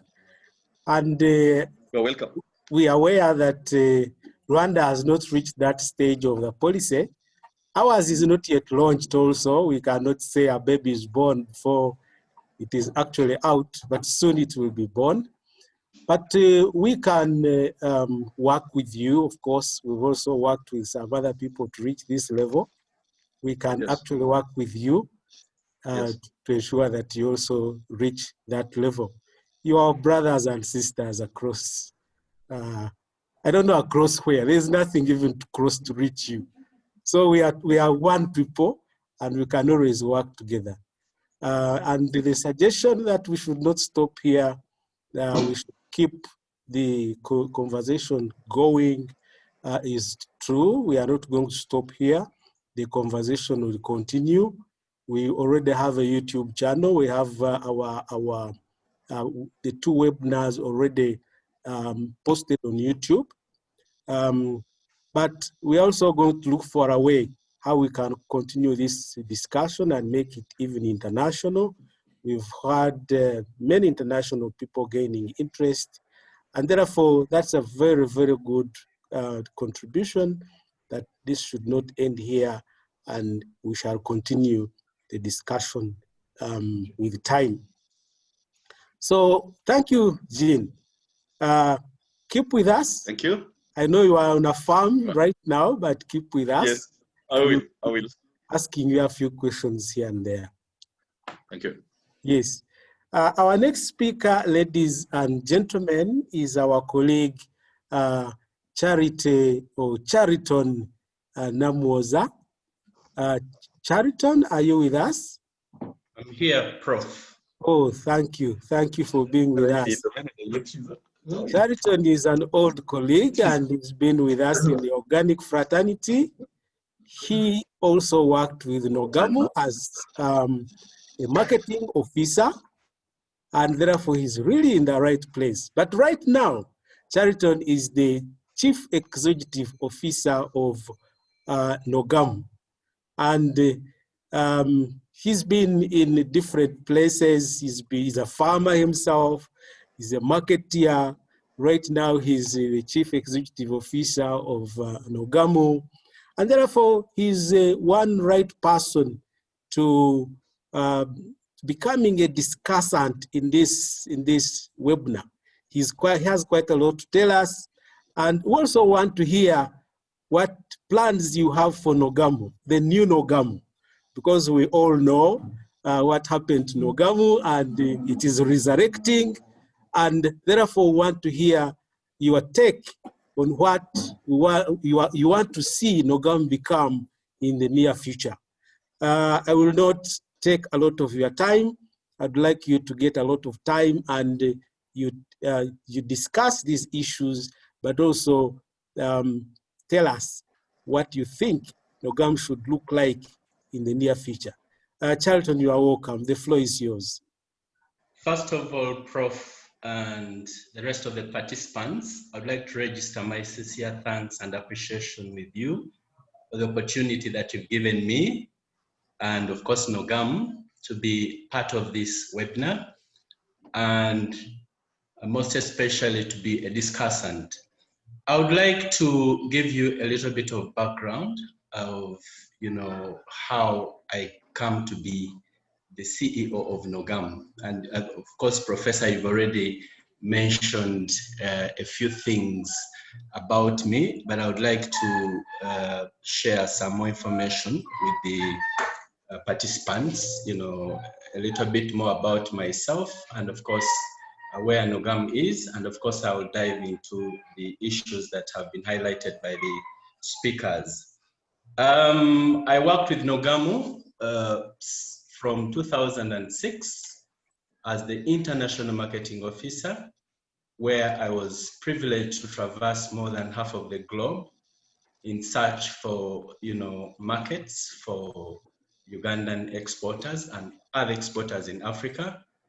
I did a lot in terms of organizing trade fair participations and even organizing, all the African, countries that had the interest in co-exhibiting, under one umbrella. And we raised the banner of Uganda high and Africa at large. And I was very excited. And after about 10 years, of course, I left Nogam. I left a very strong organization, which obviously got into some issues. I don't need to go into these. And I have done everything possible not to apportion blame to any institution or organization or individuals, because a growing organization, like any other growing organization, there are issues that come up. I'm happy to say that these issues have been sorted or are being sorted, or to be more accurate, we are doing everything possible to make sure that the organization resurrects, using the words of Professor Mwine. And in, I think, a period of 12 to 15 months, if you like, we'll be back with our former glory, or even much better than that. So I want to thank everyone that has supported Nogam in one way or another through all these issues or challenges that the organization has faced. And I want to give credit to all the former colleagues that did everything possible to bring the organization to where it was before it got into issues. And again, to emphasize that all organizations, face, similar issues, if you like, and there are learning lessons here that we draw, which can inform our future programs. I'll come back to that later, but let me again thank the speakers. I want to thank Professor Sechewa for that provocative keynote address. Professor Sechewa, are you there? I want to thank Madame Irene Kugonza for that exciting presentation. And I want to thank Mr. Richard Chimera, who shared from a consumer's perspective. And of course, my brother Jean, for the highlights that he's given.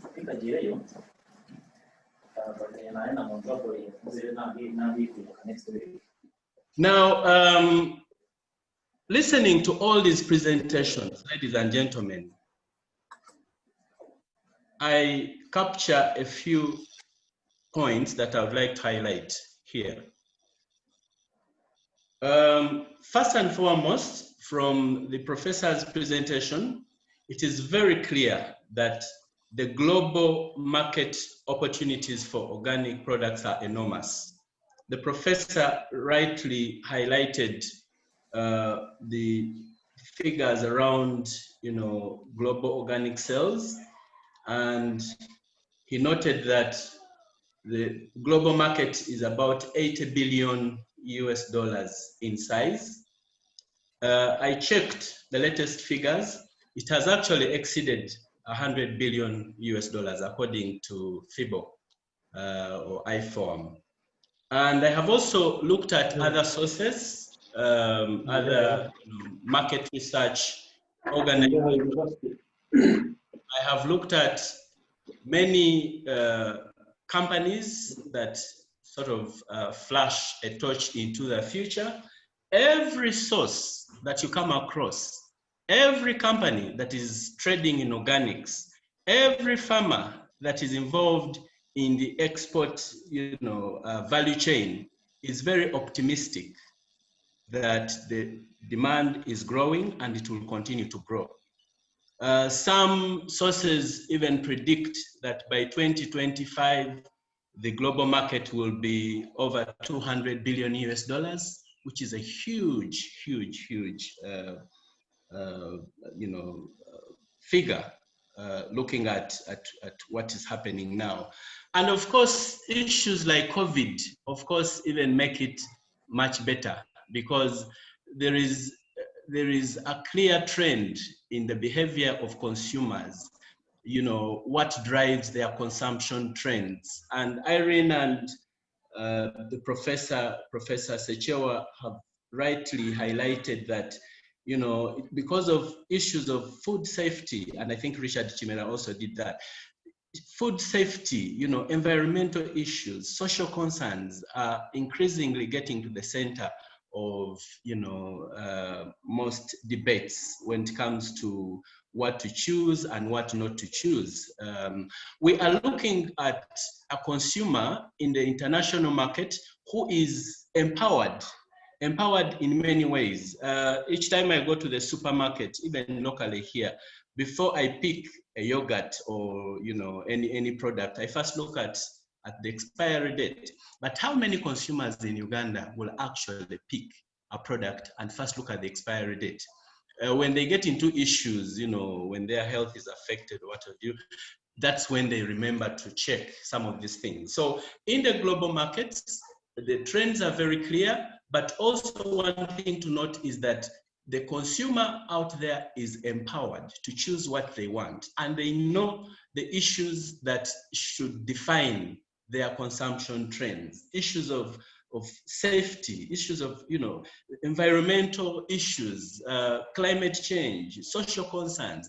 How much of what I pay as a consumer actually trickles down to the farmer that has produced? Issues of workers' rights. All these issues play into the consumer's hand to make sure that he picks what he wants. Now, I also noted with concern that actually the biggest challenge doesn't lie in the market. No, the biggest challenge lies in production. We are dealing with a product which must be certified, which must go through a process that leads to a product that the consumer needs. We are talking about a product which is produced according to particular standards. And one thing that I've noted is that when you look at the statistics, Uganda is second to India in the whole world in terms of producing organic, in terms of having the highest number of certified farmers. However, when you look at the potential of Uganda, looking at our climate, which is very conducive, the traditional agricultural practices, which by far compare well with the organic farming practices.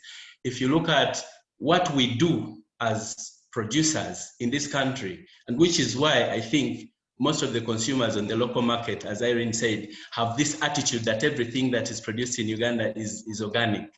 So these attitudes stem from the fact that our farmers do little to add synthetic chemicals. They use local concoctions and all these solutions that are locally available to produce an organic product.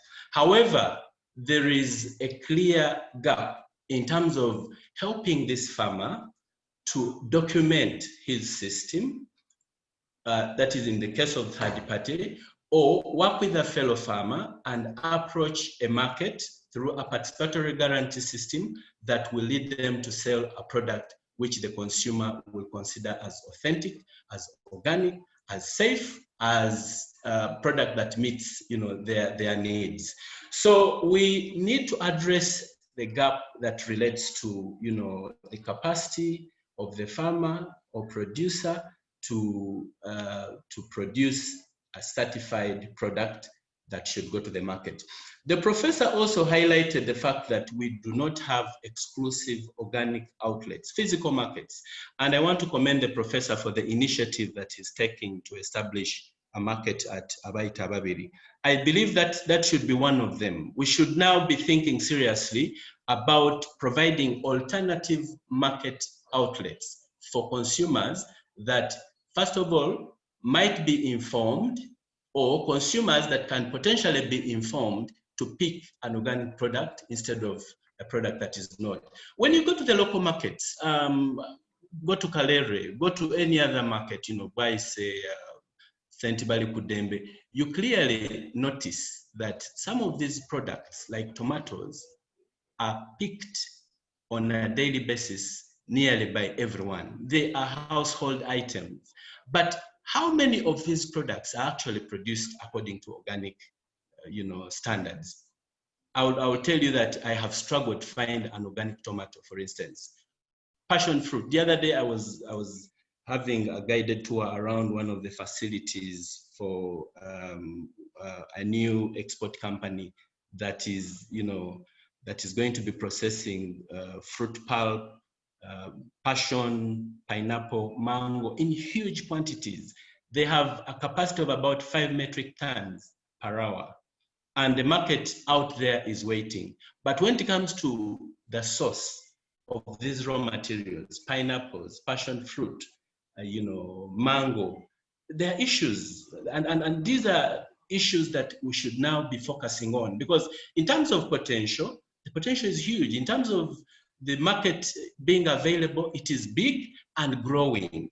But when it comes to production, that's where the rubber hits the road. And I think this is where actors ought to seriously focus and see how to, turn around the current situation to benefit the farmer and the other actors. Look at processing, for instance. One of the things we've been grappling with, and it's a song that we've been singing over a long period of time, the lack of appropriate processing capacities or even technologies, where you find some processing going on, but the machines or equipment are not food grade. They're not food grade. When you look at the facilities where, for instance, peanut butter is processed, I mean, it is shocking. When you analyze the product that comes out of that machine, is it safe for consumption? I mean, even before you think about it from an organic perspective, is it safe for consumption? It's not.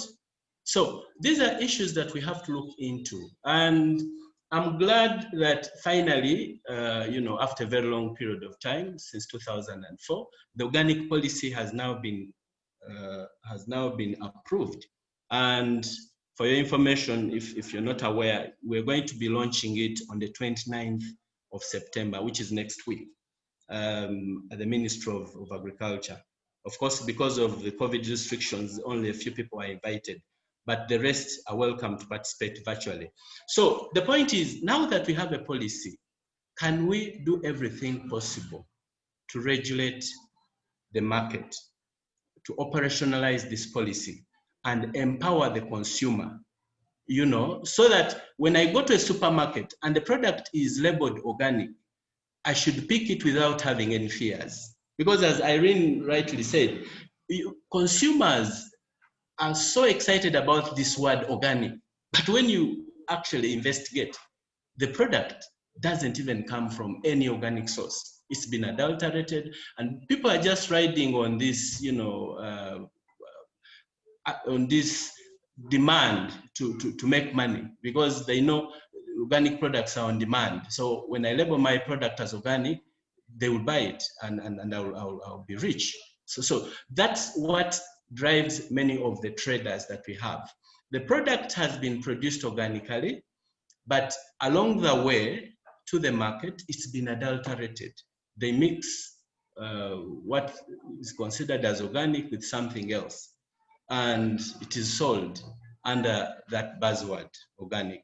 So those are issues that we need to look into. So regulations, we now have to seriously operationalize the organic policy, but do everything possible to empower the consumer, who should drive the consumption trends. Now, when you look at the local market, to draw a line between the local market and the global market, if we do not first of all, inform the consumer about the availability of organic products and the benefits of organic products. And if we do not speak to their attitude, that not everything that you see on the shelf, whether it is clean, without any whitish, substances, like in the case of tomatoes, I can grow it conventionally and then wash off the chemical, and you'll not know. You'll not know until you analyze it, and nobody is going to do that. And because it is needed on a daily basis, I have to take my soup in the morning, I have to take my soup during lunchtime and in the evening, and nobody cares. Nobody will tell me, look, the tomato that you're buying is not organic. So until we come to that point where the consumer is well informed, where the consumer is empowered to know that I shouldn't just buy, but I should know that this product, if I use it, it will affect me. So I should know the source. I should trace it back to the source, the producer. I should have some information about this person who is spending, 3 months or 4 months growing this product. The kind of production methods that they are using, whether they are paying attention to issues of the environment or, social issues. As a consumer, I need to come to that point where I can pick a product, with some information, with some facts about the source of this product. So these are some of the things that we need to be looking into. Now, when you look at quality, of course, the organic actors, I'm sure, know that in the organic system, we are concerned about 2 qualities. You have the process quality and then the product quality. The process quality, of course, has to be in a way verified or checked or certified, if you like. And the professor clearly said that we need to think outside the box. Besides the third-party certification and the participatory guarantee system, we need to think seriously about how to help this farmer sell his product to a neighbor who is in need of a tomato first and foremost, but also to help that neighbor pick a tomato that is safe. So issues of quality, issues of nutrition come into play. So as an organic actor, we shouldn't simply be concerned about the process quality that guarantees the organic integrity, but also the product quality. What is going to come out of this product when I consume it? Am I going to gain, nutrition? Am I going to meet my nutritional needs by consuming your tomato and not the other one? What kind of production methods are you using? Are you managing your soil fertility well? Are you doing everything possible to add compost or manure to the soil? Are you managing the water resources very well so that even when a drought strikes, I'll continue producing tomatoes, and I'll make them available to my consumers, my regular consumers? And then, of course, making sure that, as the professor said, to make these products visible by...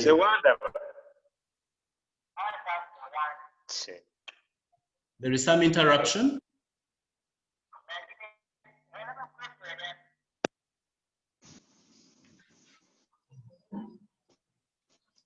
Yeah, so in summary, we need to build systems. We need to build systems at the production level to make sure that the farmer produces a product that meets both the process and product qualities. Number 2, we need to make certification affordable. We have plans of supporting Yugosat. Yugosat, as you know, is Nogam's baby. It had reached a level where it could certify internationally, but because of some challenges here and there, it backslid. So we have to empower it to offer even organic certification. We have to promote organic products and make them visible. We have to make sure that we empower the consumer to know how to identify an organic product. and we have to put or establish exclusive outlets where consumers can pick these products. I think that's what I picked from the 3 presentations that our colleagues gave us. I thank you. Yes, thank you, Chariton, for that wonderful talk. You've really reminded us of a number of issues other speakers have come up with, and you've hinted on them and concluded them very well. But also we're happy that you are back in Nogamu and trying your level best to ensure that Nogamu is back on its feet, and you want to see it starting to flourish as you left it, and that is very, very important. We want to thank you for having given us that wonderful exposition, and please keep around. Colleagues may have a few questions for you so that we can continue interacting with you. But as Uganda Matters University and ACALISE, we are very supportive of what is happening right now at Nogamu, and we are very supportive of the organic policy that is about to be launched. I don't know if there is someone here who can actually invite us for that launch. If he's there during the question answer session, I think he should give an invitation to all these members to ensure that they are available or they are around on the launch. I know it will be a mixed launch, both virtual and also physical, but very few people I know are physically invited. So, ladies and gentlemen, that is all about our speakers and the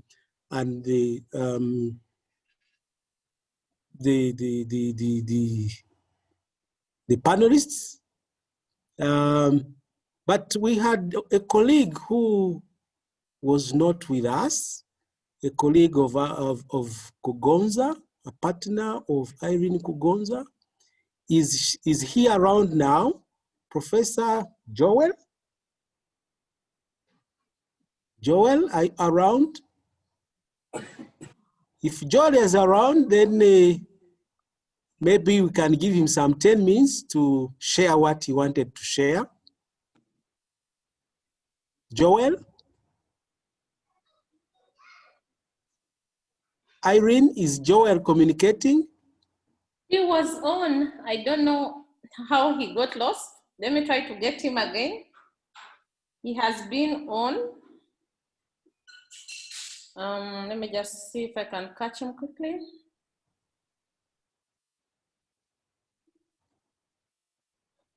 Well, we are going into a session of question and answer and real discussion. And if Joel is not available, I think this is the time to go into the Q&A session. We are really in time. I thank you all speakers for having been very time conscious, and we still have a few minutes. If Joel is around, we can give him some 10 minutes. But if he's not around, then we can use that time for Q&A and general discussion. And I would like to introduce one of our colleagues, Dr. Semakula. Dr. Semakula, wherever you are, can you put up your arm? Are you around? Yes, thank you very much. Dr. Semakula is around, and he'll be taking us through the question and answer session. But I request that if Joel is around, we shall give him time to tell us what he wanted to share. Over to you, Dr. Semakula, so that you can take us through the Q&A session. Thank you very much. Yeah, thank you very much, Professor Mwine and convener of this session. As I was introduced, my name is Dr. Joseph Semakula, and you may choose to raise your hand. We pick a few questions and then they get answered. So far, we have one question from Dr. Uma to Professor Charles Sechewa, which is, where do you see the future of organic agriculture in the wake of increased commercialization and the use of fertilizers that are inorganic to maximize production? Professor Sechewa would be able to answer, and we shall also get answers from other people. So please, can you raise your hand?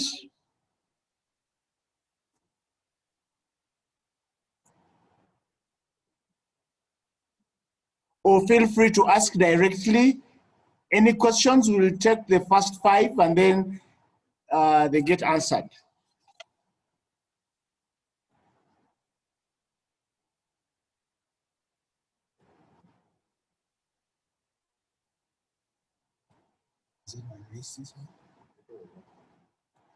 Yes, Brother Aloysius Yaruhanga, can you please ask?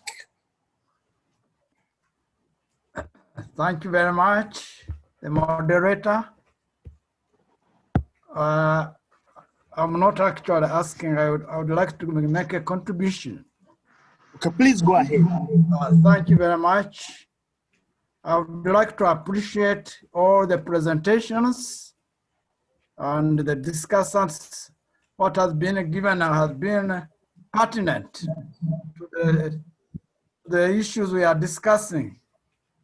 But I would like also to add that as scholars and consumers, we should also think seriously about the implementation of the Sustainable Development Goals. Because they are global, we should think of them globally, but take action locally. Because we are also signatories as Ugandans and East Africans, and we are members of the global world. So let us think of this, and we also integrate them in our teaching, especially for agriculture. We have SDG number 2, which is about zero hunger. And there is also another one on health and well-being, which is number 3. And there is another one on consumer responsible consumption. So that is my contribution. Thank you very much for your attention. Thank you very much for that comment, Brother Byaruhanga. Mr. Kimera, do you want to say something about, you talked about health and consumption, about the SDPs. Do you want to? I can't agree anymore, but it is like Brother Byaruhanga has said, and Brother is one of my educators, both in the Brothers Christian Instructions institutions. It's nice hearing your voice once again, brother. Yeah, like he has rightly put it, and I always tell people that SDG 12 on responsible production and consumption is very key, like any other SDG. It has elements with regards to contaminants and issues to do with contamination, and mainly most of the contamination it alludes to are in regards to chemical contamination and practices that lead to contaminations of any other processes. So like he has said, and like I mentioned, mainstreaming these in whatever we are doing, it will be very key, and it is quite important. And even the issue that was raised to Professor Sechewa, he earlier said at 12 he will be going into a radio program. This is where inspection, surveillance needs to come in with the support of us, the consumers, raising the unscrupulous practices that we witness.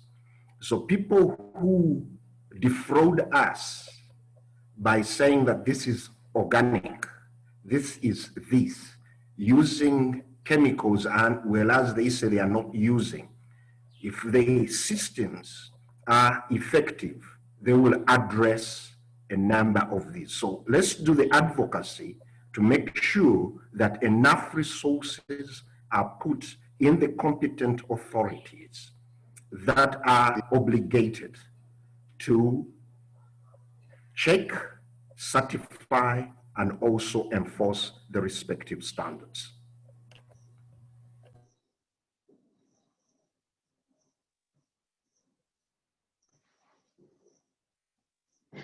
Hello.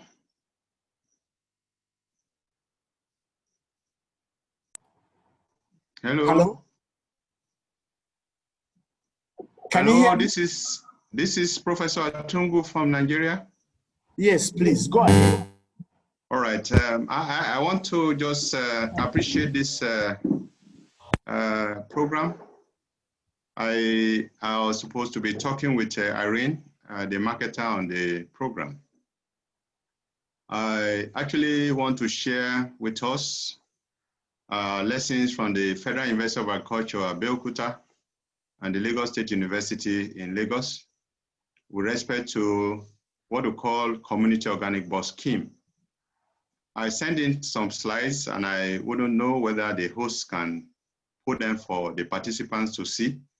But if it's not available, I can talk to what I have if I'm permitted to do so. Can I go ahead? Please do go ahead. Oh, okay, For okay. 10 minutes, we have 10 minutes. 10 minutes will be Please okay. go It will ahead. just Yes. be enough. It will just be enough.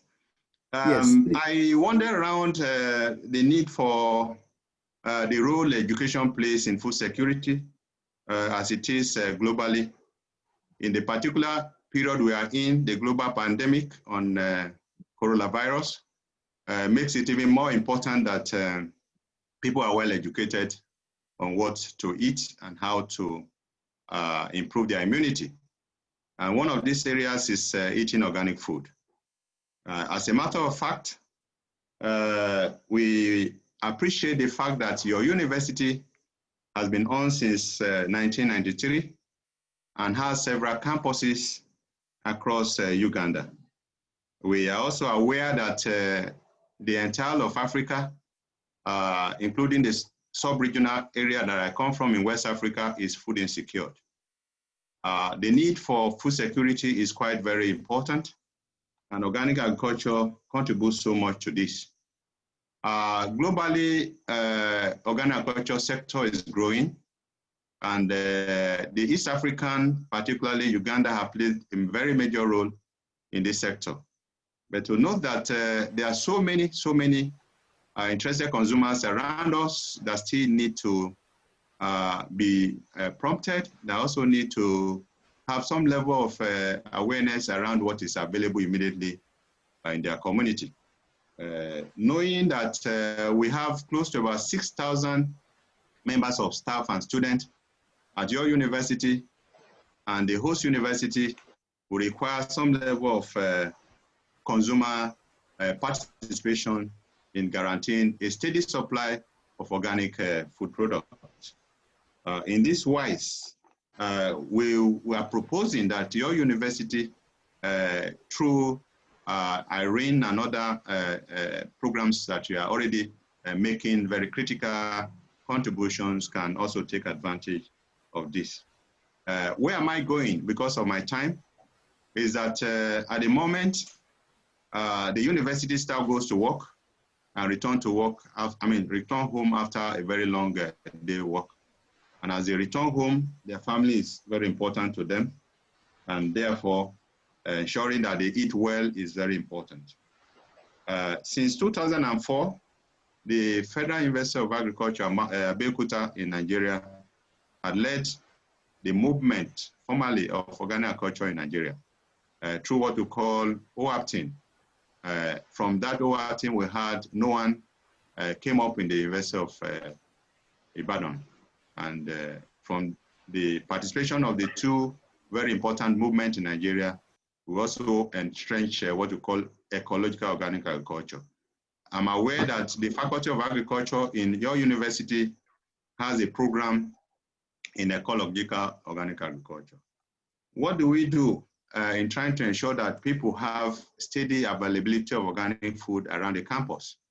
We are advising that a cooperative body like the Community Organic Board Scheme can be put in place. Here, members will make contribution over 3 installments, wherein they pay for what they will be asking for in due course.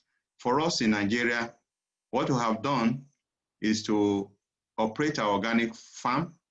Members make contribution officially to the bank account of the scheme, and thereafter, every Friday of the week, which is a weekend, each member of the cooperators will go home with what we call organic box.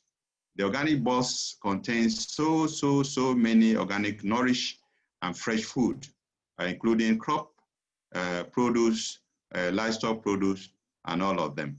And from our experiences so far, the families get so very comfortable that they are eating something better and making good health around the world. This has happened very well in FUNAB. It was extended to the Lagos State University in 2016, and they kept going on. As a body, there's a structure, what we call the organogram. The cooperative will have what we call advisory board, then the technical council that deals with those that will be directly in charge of what happens on the farm.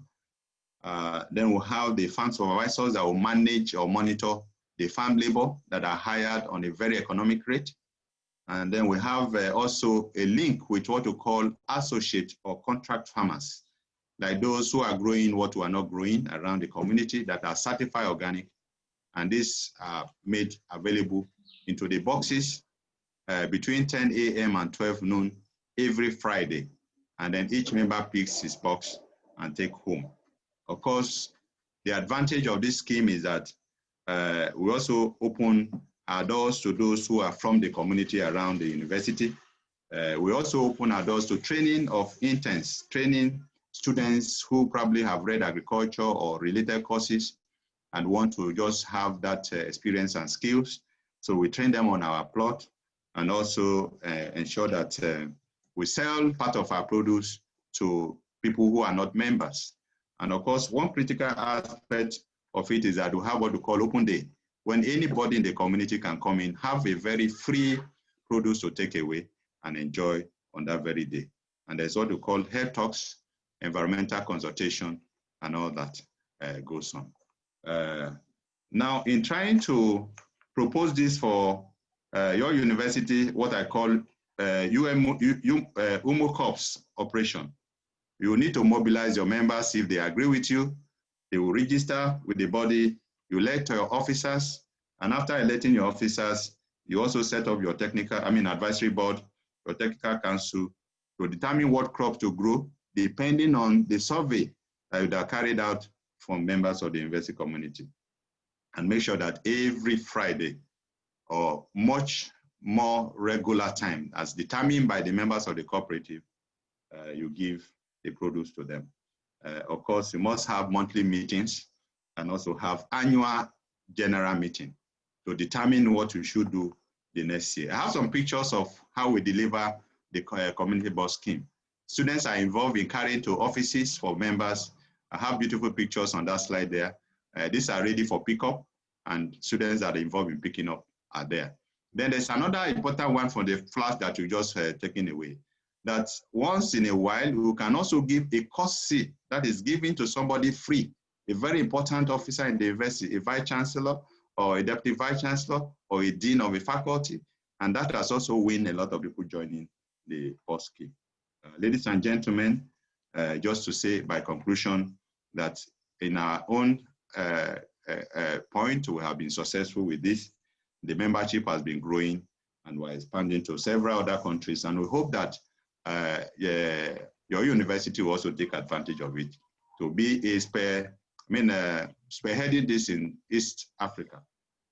I want to acknowledge my university Lagos State University, where I've worked for about 3.5 years, your university. Irene in particular, I met her in Colombia in 2016. She came to Nigeria several other times. And I thank all the participants and the host for this opportunity to make this brief discussion. Thank you very much. Very much, Professor.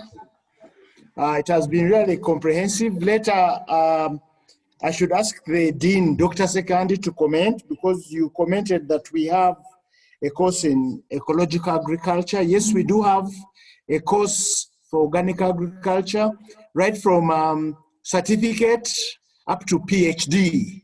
Maybe the Dean will comment on this later. Do we have any other questions? Any more questions? I don't have a question. Can we have someone respond to the question of Dr. Uma, which was, where do we see the future of organic agriculture in the wake of increased commercialization, given that people want to maximize production by use of artificial fertilizers? Can we have a response? Professor Mwine, do you want to say something?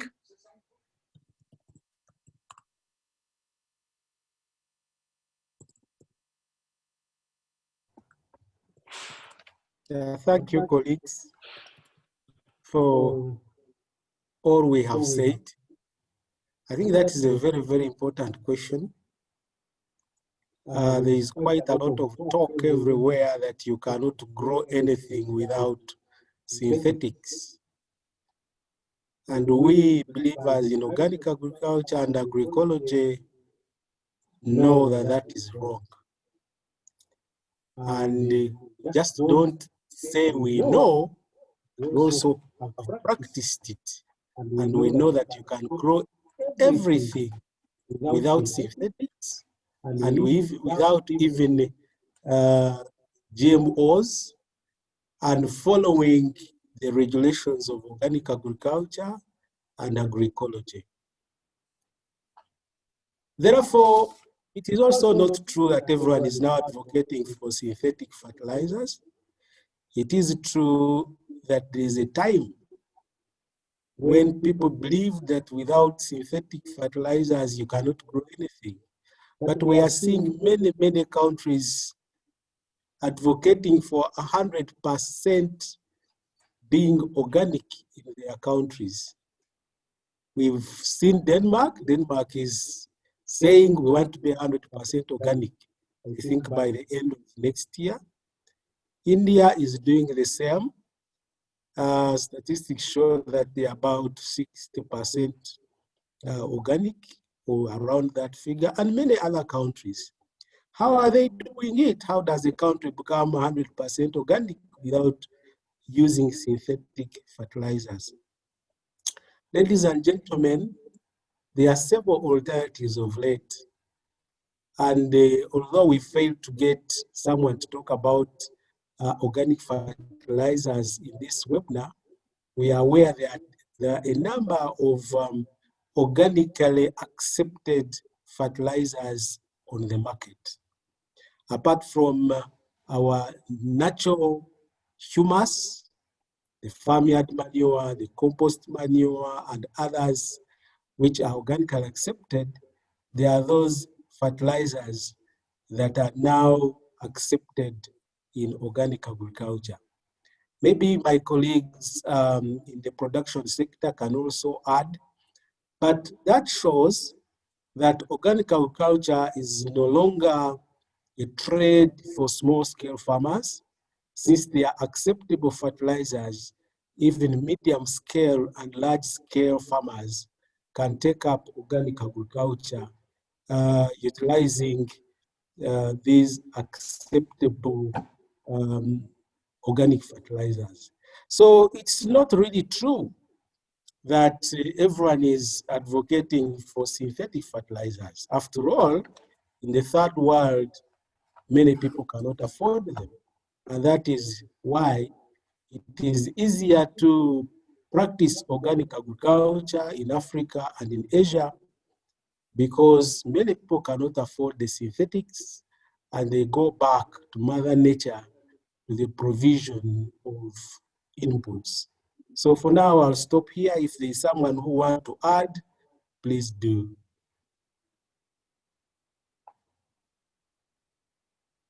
Thank you very much, Professor. Anyone wants to supplement on that?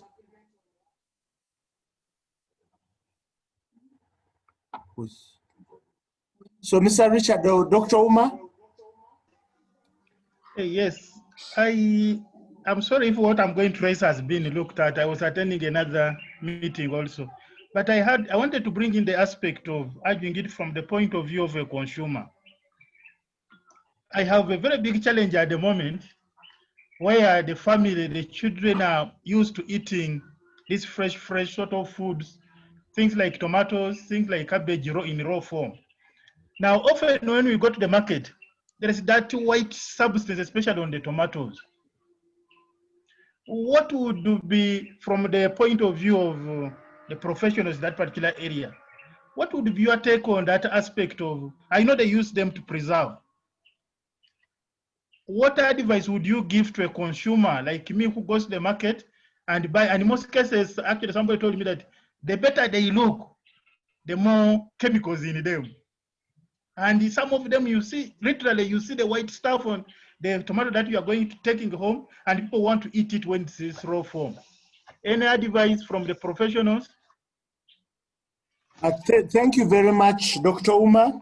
I would ask Mr. Chimera to respond to that question and this one, which was sent to him from Silva Variabona. How can we engage governments to become serious in regulating pesticides? Because this is related to that. So, Mr. Chimera, do you want to chip in something? Thank you very much, moderator. Colleagues, I alluded to this in the last one. I alluded to it in my presentation. I've been part of the development of pest control systems, and we have developed pesticide management standards. And the biggest challenge that we are faced with as a country is the abuse by knowledgeable and unknowledgeable appliers. Like I said, the pesticides, both in agriculture and public health, or chemicals both in agriculture and public health, are abused across the board. And as our colleague mentioned, the concoctions. But what brings in the challenges is the failure by implementing the respective regulatory frameworks in place. If they are enforced, these regulations are in position to get rid of contaminated foodstuffs on the market. I'll give you what I challenged a meeting recently where I was, and it is an advisory policy meeting, that said that the food safety laws in this country are obsolete and we need the modern ones. And then I told them, if we have failed to implement the obsolete ones, then how will we manage to implement the modern ones? So it is part of the duty bearer to play the role of putting inspectors in place, both at the farm level, local government level, and at the national level. Most of the pesticides abuse is done at farm level, and the products are at the local government level. Inspectors at local government can help rid the market of contaminated foodstuffs. I challenged that if we have got roadblocks for milk, we have got roadblocks for cattle, why don't we have roadblocks that stop produce that is laced with pesticides or with contaminants? the visible tomatoes to be stopped and destroyed at the cost of the person transporting them or taking them to the market. This will be an enforcement that will send the message that tomatoes that are laced with pesticides or chemicals are not allowed into the Ugandan market. The producers will respond. Then this goes now to the consumer. Now that we have limited supply of tomatoes or vegetables, fruits, and food products that are not contaminated, like, say, organic products. Once you receive those products, may you please wash them and reduce. I will not say that you are completely wiping out. You reduce the amount on those fruits or vegetables that you are preparing for your families. The consumer action we can do is, in one way or another, to reduce as we continuously advocate for the implementation of the existing legal and regulatory frameworks in this country. Colleagues, I'll tell you something like I mentioned earlier. We have got enough legal and regulatory frameworks in this country that can keep us safe. The only challenge, food safety, is not taken as a priority. That is my contribution, colleagues, I could share to the two aspects. We need to play our role as consumers, task the politicians, task the policy makers, task the regulators to do something about it. Thank you very much, Mr. Chimera, for that comprehensive response. There's been some issues for the Dean to comment on. I would ask him to comment on the above. Professor Joel asked or talked about the courses in organic agriculture at Uganda Management, at Uganda Matters University. Then there was a question on how we can scale up extension in organic agriculture, which is also an education question. And then Esther Tino said that farmers are complaining that organic agriculture is not yielding enough. Dean, do you want to comment something on that? Or then I would ask Professor Mwine to comment on these issues summarily.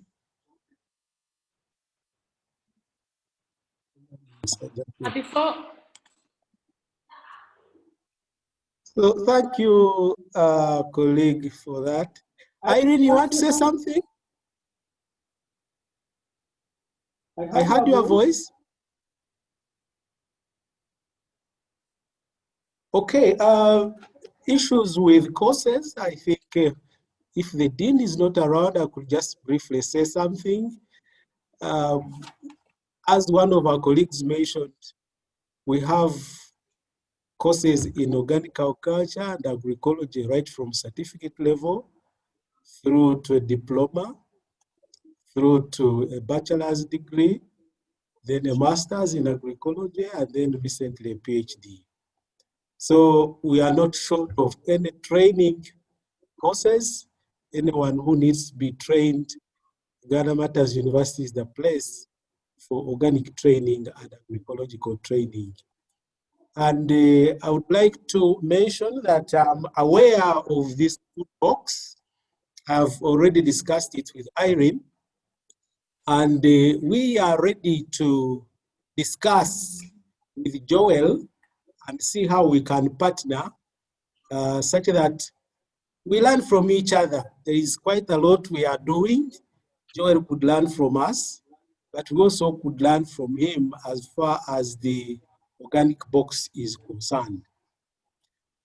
Concerning the productivity and production in organic agriculture farms, someone mentioned that farmers are complaining that their yields are low in organic agriculture.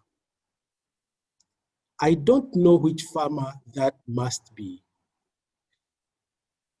Almost 100% of the farmers who have converted from conventional agriculture to organic agriculture say that they wish they had done so 10 years ago or even more. But if there is someone who is not doing well and is an organic agriculture farmer, then there is something wrong. Something is not doing right. And as a Center of Excellence, we are ready to work with him, or we shall look for members or partners who work with us to ensure that they are advised, or it is advised, such that his farm can become productive again. I've not heard of any farmer complaining about productivity. What farmers complain about sometimes is the labor that they put in order to do production. But there's nothing expensive that is cheap. If you are going to do organic agriculture, first of all, you need education. You need to know what you are going to go into. Secondly, you have to know the outcomes. The profits should be high, but also the inputs should be a little higher, such that you put in some sort of labor, but the output should be high if you do real good marketing. I think that is what I can say as of now, because of time. But we can continue this chat, this discussion on YouTube, as our link will be shared. I thank you. Irene, you wanted to say something briefly? Yes, can you hear me now? Yes. Can you hear me? Yes. Okay, thank you very much. I would like to thank all the presenters. I'm very, very excited. I love organic. I have a passion for organic. So when I meet presenters that are serious on the ground and are doing something that we can literally see in organic, I get very, very excited. Now, I wanted to respond to some issues. The first thing I would like to thank Professor Mwine.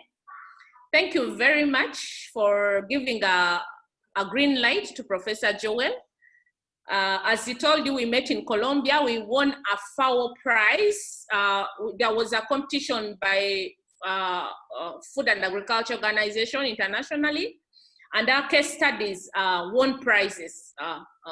They selected 12 out of the 86 that were submitted. So his was one of the things that was selected from Nigeria, and it was this scheme of his for box. And then I also had one that was selected from the Uganda from my work in standards and certification in the country. So you can see that we have, over the years, not given up. We are actually growing bigger and we are going higher with this organic agenda. So it's very, very exciting that something is finally coming out of Africa. A positive story is coming out of Africa. So the first thing I would like to say is that I will tell you practically, I'm dealing with farmers. We run a whole IPM unit.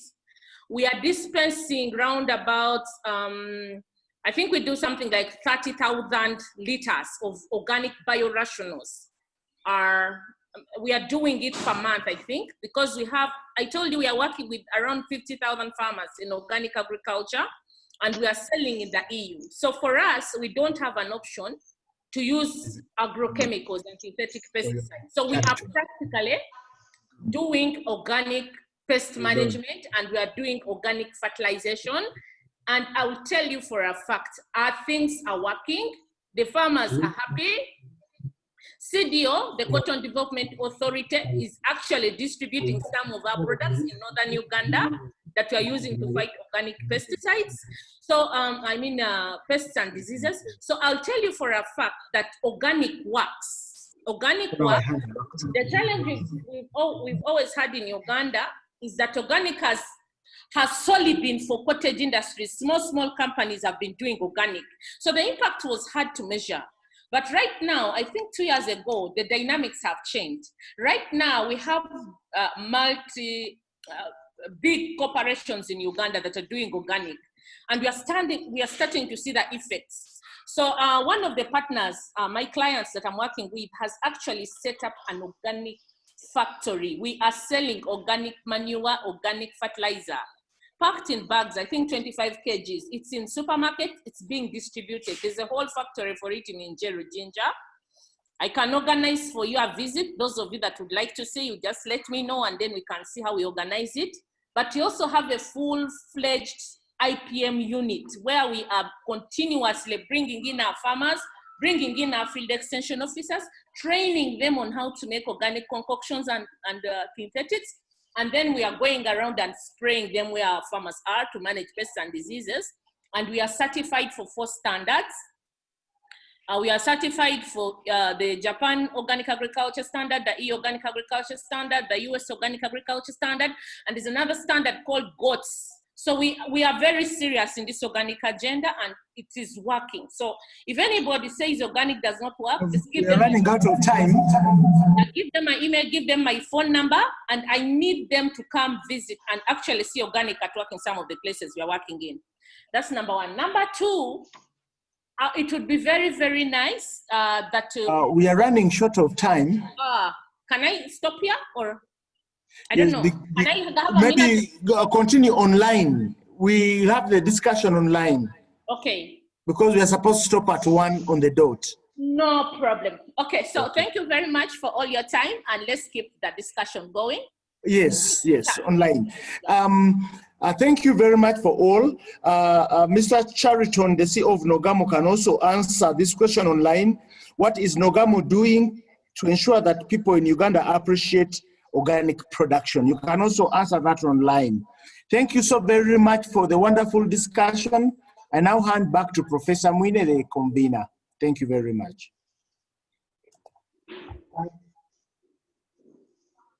Thank you very much, Dr. Semakula. And I want to thank each and every one of you. The discussion is still very sweet and we would like to continue, but time is not on our side. We are entering into a time of closure. We are about to conclude our webinar. Our Vice Chancellor, please, are you around? Professor Maviri, are you around? Yes, I am. Thank you very much for keeping around. We thank you for your passion for organic agriculture. But I want to request for 2 minutes of your time for closure. And these 2 minutes, I would like to acknowledge all the speakers of the 3 series of webinar. First of all, to Dr. Wile Kakuru from FAO, who was our keynote speaker in the very first webinar. Is Dr. Kakuru around? But I've seen him around. Dr. Kakuru, thank you very much for that wonderful keynote speech. Mr. Jean-Marie Irakawaho from Rwanda was one of the speakers in the first webinar. Mr. Hakim Baririne, Dr. Second Joseph, Stella Lutalo from Pelham, Professor Sechewa. All of these colleagues were speakers in the very first webinar.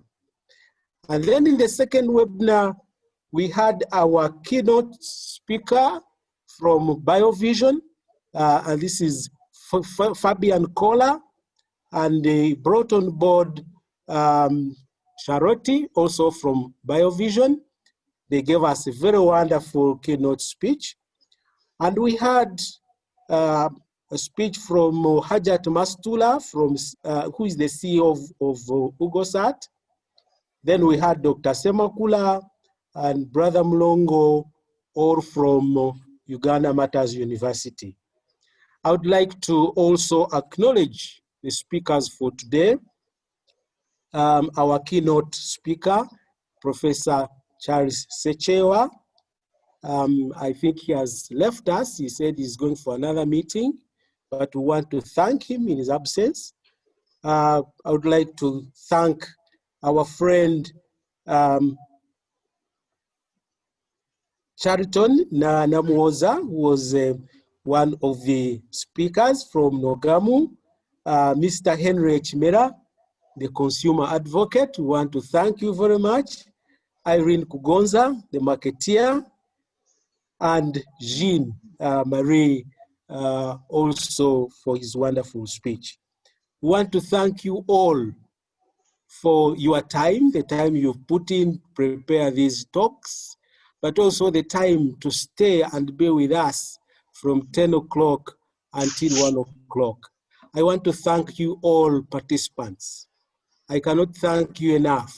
All these 3 days you've been with us. We think that you are wonderful, and we want to say that organic is a way to go. So keep with us. This is not the last, it's actually the first.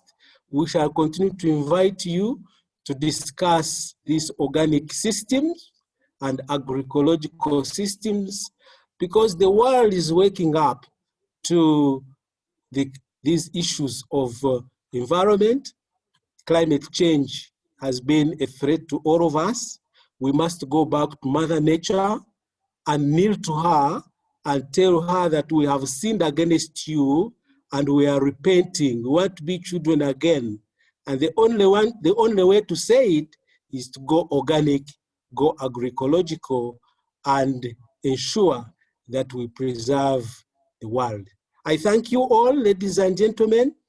I may not have time again to say thank you, because when the Vice Chancellor closes, it will just be closure. I want to thank you and thank you and thank you. Thanks for being with us. I want to thank all colleagues, especially those, the ICT people who have been behind in the kitchen. I want to thank you, UMU management, for all the support. I want to thank ACALISE team who has been all around me and doing all the work. I want to thank you all for the success of these 3 webinars. Ladies and gentlemen, with that, I would like to invite our Vice Chancellor to close the webinars. Thank you very much.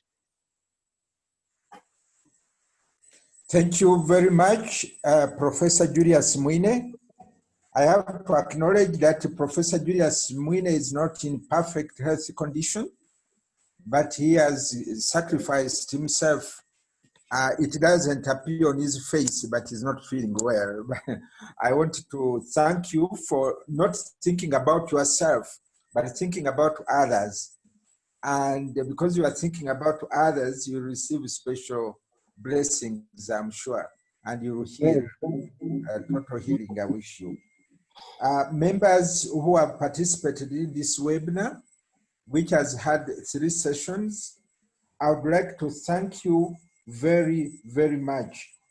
I thank the participants and the facilitators who have given us very, very excellent reflections and papers, the panelists who have had fantastic discussions which are out of knowledge, and you have really made a contribution to us who may be lacking in knowledge but interested in the subject. And I would like to also thank ACALISE, the Africa Center of Excellence for Agroecology and Livelihood Systems, which has taken this initiative to go the new normal, using this webinar to conduct these interactions of discussion on this topic, which is very, very important for the survival of humanity. And I would like also to thank those who are working in the center to disseminate or to bring out advocacy for agroecological practices and organic agriculture in Uganda. One of the members who has been in this webinar, I think is Mr. Okello, Robert Okello, has said in the chat that UMU is the godfather of agroecology. I am really humbled that is the godfather. I think in terms of higher education, we have taken the lead and we will not let you down. We are committed. We think that this is very important, especially in sustainable agriculture, that it may not be very expensive, especially when I look at the small scale farmers who may not have big monies actually to go to any other form of agriculture. And yet it is not just for sustainability of their livelihood only, but also the environment.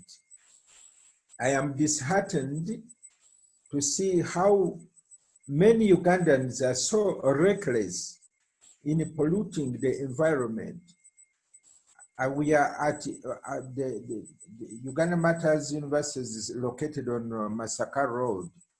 And you can see how many people, when they are driving, they are throwing polythene papers and bottles through the windows of their vehicles without any concern for the environment.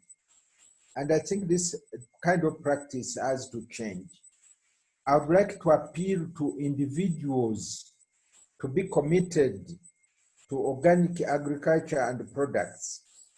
I am sure if we have many individuals who are committed, something will change. And I'd like to call upon a collaborative approach or multi-sector approach to this issue, like the Ministry of Agriculture working closely with the Ministry of Health to make sure that people, the population, gets good nutrition, good food, that the food becomes our medicine, and not to allow the situation where people have to go to hospital. As we know, in some cases, there's not even enough medicine to treat these people. So I'd like to appeal to a multi-sector approach to this issue, work together to improve our environment and make sure that people get nutritious food. Now, it is now time to close. WUMU remains committed to organic agriculture and agroecological practices, and we would like to commit ourselves to work with others to make sure that the objectives of this are achieved. With those words, I would like to pronounce this series of the webinar officially closed, and I wish everyone a good return home, or maybe you're at home, a good lunch. It should be lunchtime now. Good nutrition food, please. God bless you. Thank you, Professor, for that closing word and closing wish. Ladies and gentlemen, can we have a group photo before we sign off? Can I request that each one of you puts on the video so that we can have a group photo? Members, please switch on your videos so that we can have a group photo. I think the host has blocked me.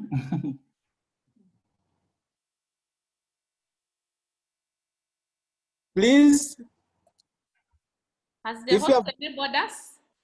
Yes, the host, I think, is accepting you. Those of you who appear blocked, the host will accept you. Yes. Can you put on an organic smile? We are still blocked. I am still blocked. Yes. That's profile photo. The host has blocked us. I think he's accepting you in one by one. We have to first sanitize. We can only sanitize with water in organics. Water and soap, those are acceptable. Yes, true. So, colleagues, are you ready for the photo? I can see some people who are still blocked. The majority are still blocked. Please unblock yourselves, switch on your videos.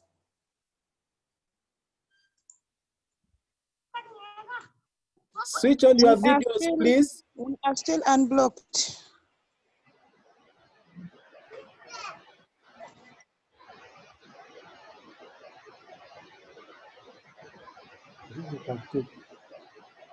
So now we are going to take a group photo. Please put on your smile, the best organic smile you can put on. Thank you, thank you.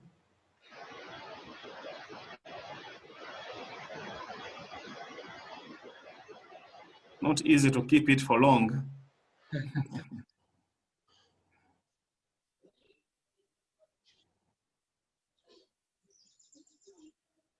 The smiles are fading. They are fading, and we are hungry. Okay, but the pictures are being taken. Ah, very good. Hello, Julius. Julius? Yes, please. Yeah, the members were asking about pesticides. There is a report which was done by UNACO. So they can contact me. The UNACO is an association of community and occupational health based in Wandega. They have done research on pesticides and their effect on health. And they have done it in 38 districts. And they also worked on the tomatoes, the impact of those tomatoes and what you should do. Yeah. But there is even a film available. But there is also a publication. Thank you. Thanks. Yeah. So thank you, colleagues. The pictures have been taken. I want to thank you once again and wish you the best in everything. Bye-bye. Bye. Welcome, Prof. Bye.